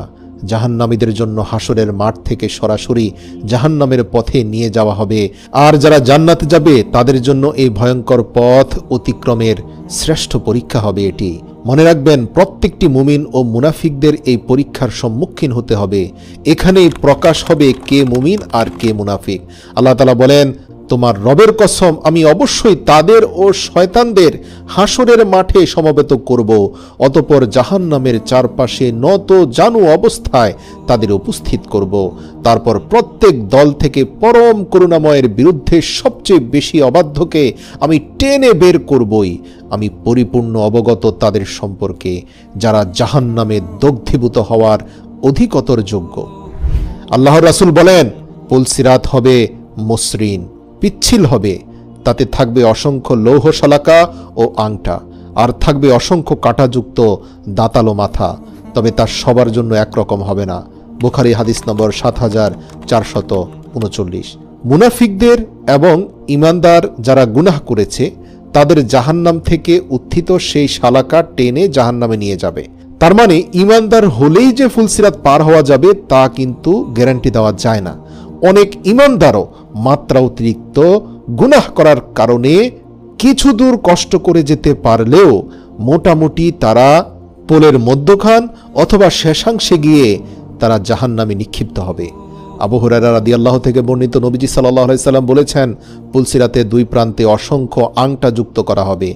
আল্লাহ যাকে আদেশ করবেন তাকেই সে টেনে ধরবে এবং জাহান্নামে ফেলে দেবে। মুসলিম হাদিস নম্বর 195। নবীজি সাল্লাল্লাহু আলাইহি সাল্লাম বলেছেন, পুলসিরাতে থাকবে কাঁটাযুক্ত বৃক্ষের মতো অসংখ্য আংটা। তোমরা কি কাঁটাযুক্ত বৃক্ষ দেখোনি? সাহাবারা বললেন, অবশ্যই ইয়া রাসূলুল্লাহ। নবীজি বললেন, অবশ্যই সেসব আংটা হবে কাঁটাযুক্ত বৃক্ষের মতো। তার পরিমাণ সম্পর্কে আল্লাহ ছাড়া কেউ জানে না। আল্লাহ রাসূল বলেন, কিছু কিছু লোক এই পোলকে দেখবে তরবারির ধারের মতো চিকন। হযরত সালমান রাদিয়াল্লাহু থেকে বর্ণিত, নবীজি সাল্লাল্লাহু আলাইহি সাল্লাম বলেছেন, পুলসিরাত হবে ধারালো তরবারির মাথার মতো সূক্ষ্ম ও তীক্ষ্ণ। কিন্তু হ্যাঁ, সেখানেও কিছু আলো জ্বলজ্বল করবে। রাসূল সাল্লাল্লাহু আলাইহি সাল্লাম বলেছেন, পুলসিরাত পার হওয়ার সময় সকল ঈমানদারদেরকেই তাদের আমল অনুযায়ী একটি করে নূর দেওয়া হবে। প্রত্যেকেই তার আমল অনুযায়ী যে নূর পাবে সেই নূরের আলোর গতিতেই পুলসিরাত অতিক্রম করবে এবং প্রত্যেকেই যার যার আমল অনুযায়ী নূর পাবে। হযরত ইবনে মাসউদ রাদিয়াল্লাহু থেকে বর্ণিত, রাসূল সাল্লাল্লাহু আলাইহি সাল্লাম বলেছেন, সবাইকে সবার আমল অনুপাতে নূর দেওয়া হবে। কারো সামনে পাহাড় পরিমাণ নূর দেওয়া হবে, কারো হাতে মশাল পরিমাণ নূর দেওয়া হবে, আবার কেউ কেউ একটি বৃক্ষের পরিমাণ নূর পাবে। এভাবে কম নূর যাকে দেওয়া হবে তার নূর হবে একটা আঙ্গুলের মাথা পরিমাণ। একবার জ্বলবে, একবার নিভবে। যখন আলো জ্বলবে তখন পথ চলবে, আবার যখন নিভে যাবে তখন সে দাঁড়িয়ে থাকবে। এদের মধ্যে কেউ কেউ নিভে যাওয়ার পর আবার হঠাৎ করে পুলসিরাতের আংটার মধ্যে বেঁধে জাহান্নামে গিয়ে পড়বে। বলা হয়ে থাকে, যাদের আমল একেবারেই কম, আজীবন খুব বেশি পরিমাণে গুনাহ করে ফেলেছে, এদের অনেকে কিছু দূর তার দুর্বল নূর দিয়ে যেতে পারলেও একটা সময় আর টিকতে পারবে না, পড়ে যাবে জাহান্নামে। আল্লাহ তাআলা বলেছেন, সেদিন তুমি ঈমানদার পুরুষ ও নারীদের দেখতে পাবে যে তাদের সামনে ও ডান পাশে তাদের নূর ছোটাছুটি করছে। বলা হবে, আজ তোমাদের সুসংবাদ হলো জান্নাত, যার তলদেশ দিয়ে নদীসমূহ প্রবাহিত হয়। সেখানে তোমরা চিরস্থায়ী হবে। এটাই হলো মহাসাফল্য। সেদিন মুনাফিক পুরুষ ও নারীরা ঈমানদারদের বলবে, তোমরা আমাদের জন্য একটু অপেক্ষা করো, তোমাদের নূর থেকে আমরা একটু নূর নিয়ে নেই। বলা হবে, তোমরা তোমাদের পেছনে ফিরে যাও এবং নূরের সন্ধান করো। তারপর তাদের মাঝখানে একটি দেওয়াল তুলে দেওয়া হবে, যাতে একটি দরজা থাকবে। তার ভেতরের দিকে থাকবে রহমত আর বাহিরের দিকে থাকবে আযাব। মুনাফিকরা মুমিনদের ডেকে বলবে, আমরা কি তোমাদের সঙ্গী ছিলাম না? তারা বলবে, হ্যাঁ, কিন্তু তোমরা বাহ্যিক আমল করতে মানুষকে দেখানোর জন্য, মানুষের চোখে আলেম খেতাব পাওয়ার জন্য, মানুষকে প্রতারিত করার জন্য। তোমাদের হৃদয়ে ঈমান ছিল না। তোমরা নিজেরাই নিজেদের বিপদগ্রস্ত করেছ। তোমরা ছিলে মুনাফিক, আর তোমরা অপেক্ষা করছিলে এবং সন্দেহ পোষণ করছিলে দ্বীনের ব্যাপারে। আর অবশেষে আল্লাহর নির্দেশ এসে গেল, আর মহাপ্রতারক শয়তান তোমাদের আল্লাহ সম্পর্কে প্রতারিত করে রেখেছিল। সুতরাং আজ তোমাদের কাছ থেকে কোনো মুক্তিপণ গ্রহণ করা হবে না, এবং যারা কুফরি করেছিল তাদের কাছ থেকেও না। জাহান্নামই তোমাদের আবাসস্থল, সেটাই তোমাদের উপযুক্ত স্থান। আর কতই না নিকৃষ্ট সেই গন্তব্যস্থল। সূরা হাদীদ 12 থেকে 15। তিরমিজি শরীফের 3159 নম্বর হাদিসে আল্লাহ রাসূল বলেন, সেদিন কেউ বিদ্যুতের গতিতে পুলসিরাত পার হবে, কেউ বাতাসের গতিতে, কেউ ঘোড়ার গতিতে, কেউ আরোহীর গতিতে, কেউ দৌড়িয়ে। আবার যাদের নূর একদম দুর্বল তারা হাঁটার গতিতে পুলসিরাত অতিক্রম করবে। আবার কেউ কেউ হামাগুড়ি দিয়ে কোনোভাবে পার হয়ে যাবে, আবার কেউ শেষ পর্যায়ে গিয়ে জাহান্নামে পড়ে যাবে। তার মানে বোঝা যাচ্ছে এখানে সবই আমলের খেলা। যে যতটুকু নিয়ে যাবেন দুনিয়া থেকে, সে অনুযায়ী সেখানে তার ফলাফল পাবেন। উম্মুল মুমিনিন হযরত আয়েশা সিদ্দিকা রাদিয়াল্লাহু থেকে বর্ণিত, আল্লাহ রাসূল বলেছেন, পুলসিরাতে মানুষ আটকাবে সবচেয়ে বেশি কাঁটাযুক্ত গাছের ঢালে এবং শিকলের মধ্যে। তবে হ্যাঁ, যারা আমল করেছে, ঈমান মজবুত ছিল, কিন্তু এত বেশি আমলও করেনি যে সে খুব শক্তিশালী নূর পেয়েছে, তাদের ক্ষেত্রেও ফেরেশতারা দোয়া করতে থাকবে, বলতে থাকবে, হে প্রভু, ওই ব্যক্তিকে সহি সালামতে অতিক্রম করিয়ে দাও। আর সেই ব্যক্তি তো হামাগুড়ি দিয়ে যেতেই থাকবে, আর ফেরেশতারা দোয়া করবে, হে প্রভু, নিরাপদে পার করাও। তবে শেষ পর্যন্ত এদের কেউ কেউ নাজাত পাবে, কেউ আহত হবে, কেউ উপর হয়ে পড়বে, আবার কেউ অধমুখী হয়ে জাহান্নামে পড়ে যাবে। সর্বশেষ যে পুলসিরাত অতিক্রম করবে তার ব্যাপারে হযরত ইবনে মাসউদ রাদিয়াল্লাহু থেকে বর্ণিত, রাসূল সাল্লাল্লাহু আলাইহি সাল্লাম বলেছেন, অতঃপর তোমাদের সর্বশেষ ব্যক্তি পেটে ভর দিয়ে পুলসিরাত অতিক্রম করবে। সে বলতে থাকবে, হে রব, আমাকে এত বিলম্ব করানো হলো কেন? তখন আল্লাহ বলবেন, আমি কেন তোমাকে বিলম্ব করাবো? তোমাকে তো তোমার আমল বিলম্ব করিয়েছে। মুস্তাদরাক হাকিম 8519 নম্বর হাদিস। সুবহানাল্লাহ। রাসূল সাল্লাল্লাহু আলাইহি ওয়াসাল্লাম সকল উম্মতকেই অনুরোধ করেছেন একটি দোয়া বেশি বেশি পড়ার জন্য। কিয়ামতের দিন প্রতিটি মানুষের অবস্থা হবে ভয়াবহ। সেদিন কেউ কারো কোনো উপকারে আসবে না, আবার কেউ কেউ তার পুরো জীবনের অসংখ্য নেকামল দিয়েও নাজাত পাবে না। কারণ আল্লাহ যদি শক্তভাবে হিসেব নেন তবে কোনো মানুষের পক্ষে নাজাত পাওয়া সম্ভব নয়। এ কারণে নবীজি সাল্লাল্লাহু আলাইহি সাল্লাম এই মর্মে সতর্ক করেছেন, যার শক্ত হিসেব করা হবে তাকে আযাব দেওয়া হবে। তবে কিয়ামতের দিন হিসেব সহজ হওয়ার জন্য আল্লাহর কাছে দোয়া করার জন্য নবীজি সবাইকে নির্দেশ দিয়েছেন। তিনি একটি দোয়া শিখিয়ে দিয়েছেন, আল্লাহুম্মা হাসিবনি হিসাবান ইয়াসীরা। হে আল্লাহ, আমার কাছ থেকে সহজ করে হিসেব নিও। প্রতিটি মানুষ নামাজের শেষে এই দোয়াটি পড়বেন, আল্লাহুম্মা হাসিবনি হিসাবান ইয়াসীরা। পরকালে প্রতিটি মানুষকে তার কর্মের হিসেব দিতে হবে। সেদিন যাদের ডান হাতে আমলনামা আসবে তারা সফল, কিন্তু কোরআনে এসেছে এরপর যাকে তার আমলনামা ডান হাতে দেওয়া হবে সে তো সহজে হিসেব নিকেশ পার করা হবে, কিন্তু যার বাম হাতে আমলনামা দেওয়া হবে সে তো পাকড়াও হয়ে যাবে। কিন্তু যার আমলনামা ডান হাতে সে তার পরিবার পরিজনের কাছে আনন্দিত হয়ে ফিরে যাবে। সূরা ইনশিকাক আয়াত নম্বর 7 থেকে 9। হযরত আয়েশা রাদিয়াল্লাহু তাআলা আনহু যখন কোরআনের এই ঘোষণার বিষয়ে নবীজির সামনে তুলে ধরলেন তখন নবীজি বললেন, কিয়ামতের দিন যারই হিসেব নেওয়া হবে সে ধ্বংস হয়ে যাবে। আমি বললাম, হে আল্লাহর রাসূল, আল্লাহ কি বলেননি যার আমলনামার ডান হাতে দেওয়া হবে তার হিসাব সহজ হবে? এর উত্তরে আল্লাহ রাসূল সাল্লাল্লাহু আলাইহি সাল্লাম বললেন, তা কেবল পেশ করা মাত্র। কিয়ামতের দিন যার হিসাব খতিয়ে দেখা হবে তাকে অবশ্যই আযাব দেওয়া হবে। এর জন্য নাজাত পেতে হলে অবশ্যই আল্লাহর কাছে বেশি বেশি সহজ হিসাবের জন্য দোয়া করতে হবে। তবে আল্লাহর রাসূল বলেছেন, আল্লাহর কাছ থেকে সহজ হিসেব পেতে চাইলে, আল্লাহ পাকের দয়া পেতে চাইলে আপনি দুনিয়াতে সর্বশ্রেষ্ঠ যে আমলটি করতে পারেন সেটা হচ্ছে কঠোরতা পরিহার করতে পারেন। এ বিষয়ে সূরা আরাফ এর 199 নম্বর আয়াতে আল্লাহ বলেন, তুমি ক্ষমার নীতি গ্রহণ করো, লোকেদের সৎ কাজের আদেশ দাও এবং মূর্খদের এড়িয়ে চলো। রাসূল সাল্লাল্লাহু আলাইহি সাল্লাম বলেছেন, যে ব্যক্তি কোনো মুসলমানের ভুল ক্ষমা করবে আল্লাহ তাআলা কিয়ামতের দিন তার ভুল ক্ষমা করবেন। আল্লাহ তাআলা ক্ষমা করা পছন্দ করেন, তাই পরস্পরের মধ্যে ক্ষমার নীতি অবলম্বনের নির্দেশ দিয়েছেন আল্লাহর রাসূল। সূরা বাকারার 109 নম্বর আয়াতে আসছে, অতএব তোমরা ক্ষমা করো এবং এড়িয়ে চলো যতক্ষণ না আল্লাহর নির্দেশ এসে পড়ে। নিশ্চয়ই আল্লাহ সবকিছুর উপর সর্বশক্তিমান। ক্ষমার মাধ্যমে মানুষের পাপ মোচন করা হয়। যে ব্যক্তি অন্যকে ক্ষমা করে আল্লাহ তাআলা তার অপরাধ ক্ষমা করেন।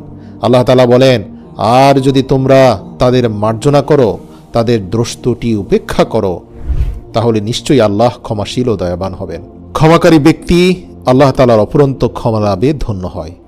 যে অন্যকে ক্ষমা করে সে আল্লাহ ও মানুষের ভালোবাসা লাভ করে। আল্লাহ তাআলা বলেন, যদি তোমরা কোনো সৎকর্ম প্রকাশ করো বা গোপন করো কিংবা কোনো অপরাধ ক্ষমা করো তাহলে আল্লাহ নিশ্চয়ই মার্জনাকারী এবং সর্বশক্তিমান। সূরা নিসা আয়াত নম্বর 149। দুনিয়াতে কেউ ক্ষমা করলে আখিরাতে ক্ষমা মিলবে, এটা 100% নিশ্চিত। এজন্য দুনিয়াতে কঠোরতা কুশমিন কালো করবেন না, কঠোর স্বভাব পরিহার করবেন। দেখবেন কঠোর স্বভাবের মানুষ দুনিয়াতেও ঘৃণিত, আখিরাতেও আল্লাহর কাছে ঘৃণিত। আবু হুরায়রা রাদিয়াল্লাহু থেকে বর্ণিত, রাসূল সাল্লাল্লাহু আলাইহি সাল্লাম বলেছেন, যে ব্যক্তি কোনো মুসলমানের ভুল ক্ষমা করবে আল্লাহ কিয়ামতের দিন তার ভুল ক্ষমা করবেন। মানুষকে দয়া করলে আল্লাহর দয়া পাওয়া যাবে। আব্দুল্লাহ ইবনে ওমর ইবনুল আস রাদিয়াল্লাহু থেকে বর্ণিত, তিনি বলেন, তোমরা মানুষের উপর দয়া করো তাহলে আল্লাহর দয়া প্রাপ্ত হবে। তোমরা মানুষকে সহজে ক্ষমা করো তাহলে আল্লাহর কাছে সহজে ক্ষমা পাবে। আর ধ্বংস তাদের জন্য যারা জেনে শুনে পাপ করে এবং পাপ কাজে অনড় থাকে, কখনোই ক্ষমা চায় না। আল্লাহ তাআলা কিছু মানুষের প্রতি কিয়ামতের দিন তাকাবেন না, তাদের দিকে তিনি রহমতের দৃষ্টিও দেবেন না, কারণ তাদের পাপ ও গুনাহ এত বেশি এবং তারা এত বেশি পরিমাণে সীমা লঙ্ঘন করেছে যা বলার বাইরে। আসুন সংক্ষেপে জানি কাদেরকে আল্লাহ কিয়ামতের দিন সবচেয়ে ঘৃণা করবেন, তাদের দিকে ফিরেও তাকাবেন না। 1 নাম্বার হচ্ছে উপকার করে যে ব্যক্তি খোঁটা দেয়। আবু হুরায়রা রাদিয়াল্লাহু থেকে বর্ণিত হাদিসে এসেছে, নবী করিম সাল্লাল্লাহু আলাইহি সাল্লাম বলেন, 3 ধরনের লোক এমন আছে মহান আল্লাহ যাদের সঙ্গে কথা বলবেন না, কিয়ামতের দিন তাদের দিকে রহমতের দৃষ্টিতে তাকাবেনও না এবং তাদের পবিত্রও করবেন না, এবং তাদের জন্য রয়েছে কঠিন শাস্তি। আবু হুরায়রা বললেন, হে আল্লাহর রাসূল, তারা কয়জন? উত্তরে আল্লাহ রাসূল বললেন, 1 টাকনুর নিচে কাপড় পরিধানকারী, ব্যবসার সামগ্রী মিথ্যা শপথ দিয়ে বিক্রয়কারী, এই যেমন বিক্রয়ের সময় বলে অমুক এত বলে গিয়েছে, অথবা বলে 1 টাকাও লাভ হচ্ছে না, আমি লসে বিক্রি করছি, এরকম মিথ্যা বলে যে সকল বিক্রয়কারী ব্যবসা করে। এরপর আল্লাহ রাসূল বলেছেন 3য় নম্বর হচ্ছে ওই ব্যক্তি যে কিছু দান করার পর তা নিয়ে আবার খোটা দেয়। হাদিসে এসেছে পোশাক পরে যে ব্যক্তি অহংকার করে তার দিকেও আল্লাহ তাআলা কিয়ামতের দিন তাকাবেন না। আব্দুল্লাহ ইবনে ওমর রাদিয়াল্লাহু থেকে বর্ণিত, রাসূল সাল্লাল্লাহু আলাইহি সাল্লাম ইরশাদ করেছেন, মহান আল্লাহ কিয়ামতের দিন ওই ব্যক্তির দিকে রহমতের দৃষ্টিতে তাকাবেন না যে অহংকার বশত পোশাক প্রদর্শন করে বেড়াতো, দামি দামি পোশাক পরে মানুষের সামনে অহমিকা প্রদর্শন করত। 3 নম্বর হচ্ছে রুকু সিজদার মাঝে যে সোজা হয়ে দাঁড়ায় না। প্রিয় দর্শক, এই ভুলের ব্যাপারে আমরা অনেকেই উদাসীন, অথচ জানি না এই ভুলটির কারণে কিয়ামতের দিন আল্লাহ আপনার দিকে ফিরেও তাকাবেন না। তালাক বিন আলী রাদিয়াল্লাহু থেকে বর্ণিত, রাসূল সাল্লাল্লাহু আলাইহি সাল্লাম বলেছেন, মহান আল্লাহ কিয়ামতের দিন ওই নামাজের দিকে রহমতের দৃষ্টিতে তাকাবেন না যে রুকু ও সিজদার মাঝখানে 1 তাসবিহ পরিমাণ সময় সোজা হয়ে দাঁড়িয়ে থাকে না। এটি তিরমিজি শরীফের 265 নম্বর হাদিস। প্রিয় দর্শক, বাঙালিদের মধ্যে হওয়ার হামেশাই দেখা যায়, এমনকি মসজিদেও এমন অনেক ভাইকে দেখা যায় যারা নামাজের মধ্যে রুকুর পরে এমনভাবে সিজদায় চলে যান যে সোজা হয়ে 1 তাসবিহ পরিমাণ সময় তারা দাঁড়িয়ে থাকেন না, অথচ এটি ভয়ঙ্কর রকমের কবিরা গুনাহ। 4 নম্বর হচ্ছে টাকনুর নিচে কাপড় পরিধানকারী। আবু জাহর রাদিয়াল্লাহু থেকে বর্ণিত, নবী করিম সাল্লাল্লাহু আলাইহি সাল্লাম বলেন, মহান আল্লাহ কিয়ামতের দিন 3 ব্যক্তির সঙ্গে কথা বলবেন না, তাদের দিকে তাকাবেন না, তাদের সঙ্গে কোনো কথাও বলবেন না, তাদের পরিশুদ্ধতা প্রত্যয়ন করবেন না, তাদের জন্য রয়েছে বেদনাদায়ক শাস্তি। তারা হলো যেসব পুরুষ পায়ের গিরার নিচে কাপড় পরিধান করে, মিথ্যা শপথ করে পণ্য চালিয়ে দেয় এবং দান করে খোটা দেয়। 5 নম্বর হচ্ছে অহংকারী, দরিদ্র, বৃদ্ধ, ব্যভিচারী ও মিথ্যাবাদী শাসক। আবু হুরায়রা রাদিয়াল্লাহু থেকে বর্ণিত, রাসূল সাল্লাল্লাহু আলাইহি সাল্লাম বলেছেন, আল্লাহ তাআলা কিয়ামতের দিন 3 শ্রেণীর লোকের সঙ্গে কথা বলবেন না, তাদের পবিত্র করবেন না এবং তাদের দিকে কোনো রহমতের দৃষ্টিও দেবেন না। তাদের জন্য রয়েছে বেদনাদায়ক শাস্তি। তারা হলো বৃদ্ধ, ব্যভিচারী, মিথ্যাবাদী শাসক ও দরিদ্র অহংকারী। মুসলিম শরীফ হাদিস নম্বর 296। আব্দুল্লাহ বিন ওমর রাদিয়াল্লাহু থেকে বর্ণিত, তিনি বলেন, রাসূল সাল্লাল্লাহু আলাইহি সাল্লাম ইরশাদ করেছেন, পিতামাতার অবাধ্য সন্তানদের দিকেও আল্লাহ তাআলা কিয়ামতের দিন তাকাবেন না। এছাড়াও পুরুষের সাদৃশ্য অবলম্বনকারী নারী এবং দায়ুস প্রকৃতির নারীদের দিকেও কিয়ামতের দিন আল্লাহ তাকাবেন না। এছাড়াও আল্লাহ তাআলা কিয়ামতের দিন তাকাবেন না যারা মদ পানে আসক্ত থাকে। এমন অনেক নারীর দিকে আল্লাহ তাকাবেন না যারা অনেক আমল করে, চরিত্রের হেফাজত করে, কিন্তু তারা এমনভাবে জীবনযাপন করে যে পরপুরুষের সাথে এমনভাবে মিশে যে তাদেরকে সামাজিকভাবে দায়ুস বলা হয়, অর্থাৎ কখনোই পর্দাকে গুরুত্বপূর্ণ মনে করে না। তারা মনে করে পর্দার কি প্রয়োজন, অন্তর পরিষ্কার আছে, নিজের চরিত্র হেফাজত করেছি, কাজে পর্দার প্রয়োজন নেই, খোলামেলা চলাফেরা করি। কিন্তু এই ব্যক্তিদেরকে জিনাহকারী বলা হয় না ঠিকই, আল্লাহ তাআলা এই সকল মহিলাদের পর্যাপ্ত আমল থাকার পরেও রহমতের দৃষ্টিতে তাদের দিকে তাকাবেন না। এছাড়াও সমকামী ব্যক্তিদের দিকে আল্লাহ তাআলা কিয়ামতের দিন তাকাবেন না। এছাড়া বারে বারে যারা মিথ্যা শপথ করে তাদের দিকেও আল্লাহ তাআলা কিয়ামতের দিন তাকাবেন না। ওয়াদা ভঙ্গকারীদের দিকেও আল্লাহ তাআলা কিয়ামতের দিন তাকাবেন না। এ বিষয়ে সূরা আলে ইমরানের ৭৭ নম্বর আয়াতে আল্লাহ বলেন, নিশ্চয়ই যারা আল্লাহর সঙ্গে কৃত অঙ্গীকার এবং নিজেদের শপথকে তুচ্ছ মূল্যে বিক্রয় করে এরা আখিরাতের কোনো অংশই পাবে না এবং আল্লাহ কিয়ামতের দিন তাদের সঙ্গে কথা বলবেন না, তাদের প্রতি দৃষ্টিপাত করবেন না এবং তাদের পবিত্র করবেন না। বস্তুত তাদের জন্য আছে যন্ত্রণাদায়ক শাস্তি। সূরা আলে ইমরান আয়াত নম্বর ৭৭। যারা কোনো মুসলমানের সম্মান নষ্ট হতে দেখেও তার রক্ষায় এগিয়ে আসে না, আল্লাহ তাদেরকে কিয়ামতের দিন অপমানিত করবেন। রাসূল সাল্লাল্লাহু আলাইহি সাল্লাম বলেন, যে ব্যক্তির সামনে কোনো মুমিনকে অপমান করা হলো এবং সে তাকে সাহায্য করল না অথচ সে সাহায্য করতে সক্ষম ছিল, কিয়ামতের দিন আল্লাহ সমগ্র সৃষ্টির সামনে তাকে অপমানিত করবেন। প্রিয় দর্শক, এখন আমরা জানব কিয়ামতের দিন আল্লাহ যাদেরকে অপমানিত করবেন। আমাদের লিস্টে 2 নম্বরে রয়েছে যারা লোক দেখানো আমল করত, যারা মানুষের প্রশংসা করানোর জন্য আমল করত, আল্লাহর ভয় অন্তরে ছিল না। শুধুমাত্র মানুষের প্রশংসা কুড়ানো, জনপ্রিয়তা পাওয়া, সেলিব্রিটি হওয়া, এসবের জন্যই যারা আমল করত, আল্লাহ তাআলা কিয়ামতের দিন ডেকে এনে এই সকল কথিত সেলিব্রিটিদেরকে অপমান করবেন। মানুষ দেখানোর জন্য বা প্রশংসায় ভাষার জন্য যারা আমল করত, কিয়ামতের দিন সমগ্র সৃষ্টির সামনে আল্লাহ তাআলা তা প্রকাশ করে দেবেন। আল বাজ্জার হাদিস নম্বর 2687। 57। 3 নম্বর হচ্ছে অবিশ্বাসী ও মুনাফিক। কিয়ামতের দিন আল্লাহ তাআলা অবিশ্বাসী ও মুনাফিকদের মিথ্যাচার প্রকাশ করে দিবেন, ফলে তারা মানুষের সামনে অপমানিত হবে। রাসূল সাল্লাল্লাহু আলাইহি ওয়াসাল্লাম বলেন, কিয়ামতের দিন মুমিন ব্যক্তিকে তার রবের নিকটবর্তী করা হবে, তারপর আল্লাহ তার উপর পর্দা ঢেলে দেবেন এবং তার পাপের ব্যাপারে তার থেকে জবানবন্দি নেবেন। তিনি প্রশ্ন করবেন, তুমি তোমার পাপ সম্পর্কে জানো? সে বলবে, হে প্রতিপালক, আমি জানি। এরপর তিনি বলবেন, তোমার এই পাপ দুনিয়ায় আমি লুকায়িত রেখেছিলাম, আজ তোমার এই পাপগুলো আমি লুকায়িত রেখেই মাফ করে দিলাম, তা তোমার আর আমার মধ্যেই থাকলো। দ্বিতীয়, তোমার আত্মীয় স্বজন যারা এই কিয়ামতের ময়দানে উপস্থিত আছে, যাদের কাছে তোমার মান সম্মান ছিল, তাদের সামনে আর এগুলো প্রকাশ করলাম না। আল্লাহু আকবার। এই কথা শুনে সেই ব্যক্তি কাঁদতে থাকবে, বলতে থাকবে, হে রহমান, আপনি আমার উপর এতটা দয়া করলেন। আল্লাহ বলবেন, হ্যাঁ, এজন্যই করেছি, কারণ তুমিও দুনিয়ার বুকে মানুষকে সহজেই ক্ষমা করে দিতে। এরপর তার নেকির আমলনামা তার কাছে দেওয়া হবে। এরপর কাফির মুনাফিক লোকদের সামনে সেই ব্যক্তিকে প্রশংসিত করা হলেও কাফির এবং মুশরিকদেরকে আল্লাহ তাআলা শক্তভাবে পাকড়াও করবেন। সহিহ মুসলিম হাদিস নম্বর 6908। এছাড়াও বিশ্বাসঘাতক ব্যক্তিদেরকে আল্লাহ তাআলা কিয়ামতের দিন অপমানিত করবেন, যারা মানুষকে ওয়াদা দিয়ে ওয়াদা ভঙ্গ করত। বাসে থেকে বলতো আধা ঘন্টা লাগবে আসতে, অথচ তার 2 ঘন্টা সময় লাগছে। সে আছে 10 কিলোমিটার দূরে, অথচ বলছে আমি বাসার পাশেই। এই জাতীয় বিশ্বাসঘাতকতা, মিথ্যা কথা বলা, ওয়াদা ভঙ্গ করা, প্রত্যেক ব্যক্তিকে ধরে ধরে অপমান করা হবে। যারা দুনিয়াতে অপমানিত হয়নি ঠিকই, কিন্তু এই সকল পাপের জন্য কিয়ামতের দিন ঠিকই অপমানিত হবে। এছাড়াও আল্লাহর ব্যাপারে যারা মিথ্যা বলতো, নিজের বানানো কথা আল্লাহর নামে চালিয়ে দিত, এই সকল মিথ্যা ফতোয়াবাজদেরকে আল্লাহ ধরে ধরে অপমানিত করবেন। এছাড়াও যারা দুনিয়ার বুকে কোর্ট কাচারিতে মিথ্যা সাক্ষ্য দিত, অথবা সত্য সাক্ষ্য গোপন করত, অথবা নিরপরাধকে অপরাধী সাব্যস্ত করে সাজার মুখোমুখি করত, মিথ্যা মামলা দিত, মিথ্যা চার্জশিট দিত, এই সকল অপরাধীদেরকে আল্লাহ তাআলা ধরে কিয়ামতের দিন অপমানিত করে জাহান্নামে নিক্ষেপ করবেন।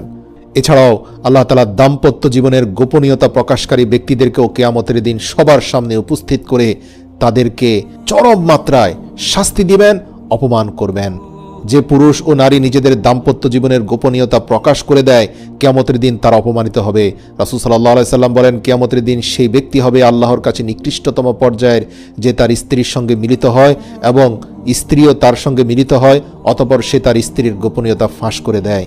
আল্লাহ রাব্বুল আলামিনের কাছে এটা পৃথিবীর সবচেয়ে নিকৃষ্ট মাত্রার একটা পাপ। আল্লাহ পাক এই পৃথিবীর বুকে কিছু কর্মকাণ্ডকে গোপন রেখেছেন, লজ্জা আর শালীনতা দিয়ে এগুলোকে ঢেকে রেখেছেন, এর মধ্যে এগুলোর সৌন্দর্য নিহিত রেখেছেন।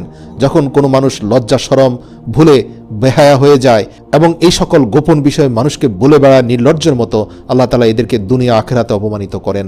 প্রিয় ভাই বোনেরা, সতর্ক থাকবেন। এছাড়াও আজকাল অনেক সাংবাদিক ভাইরা বিভিন্ন ধরনের স্ক্যান্ডাল প্রকাশ করেন।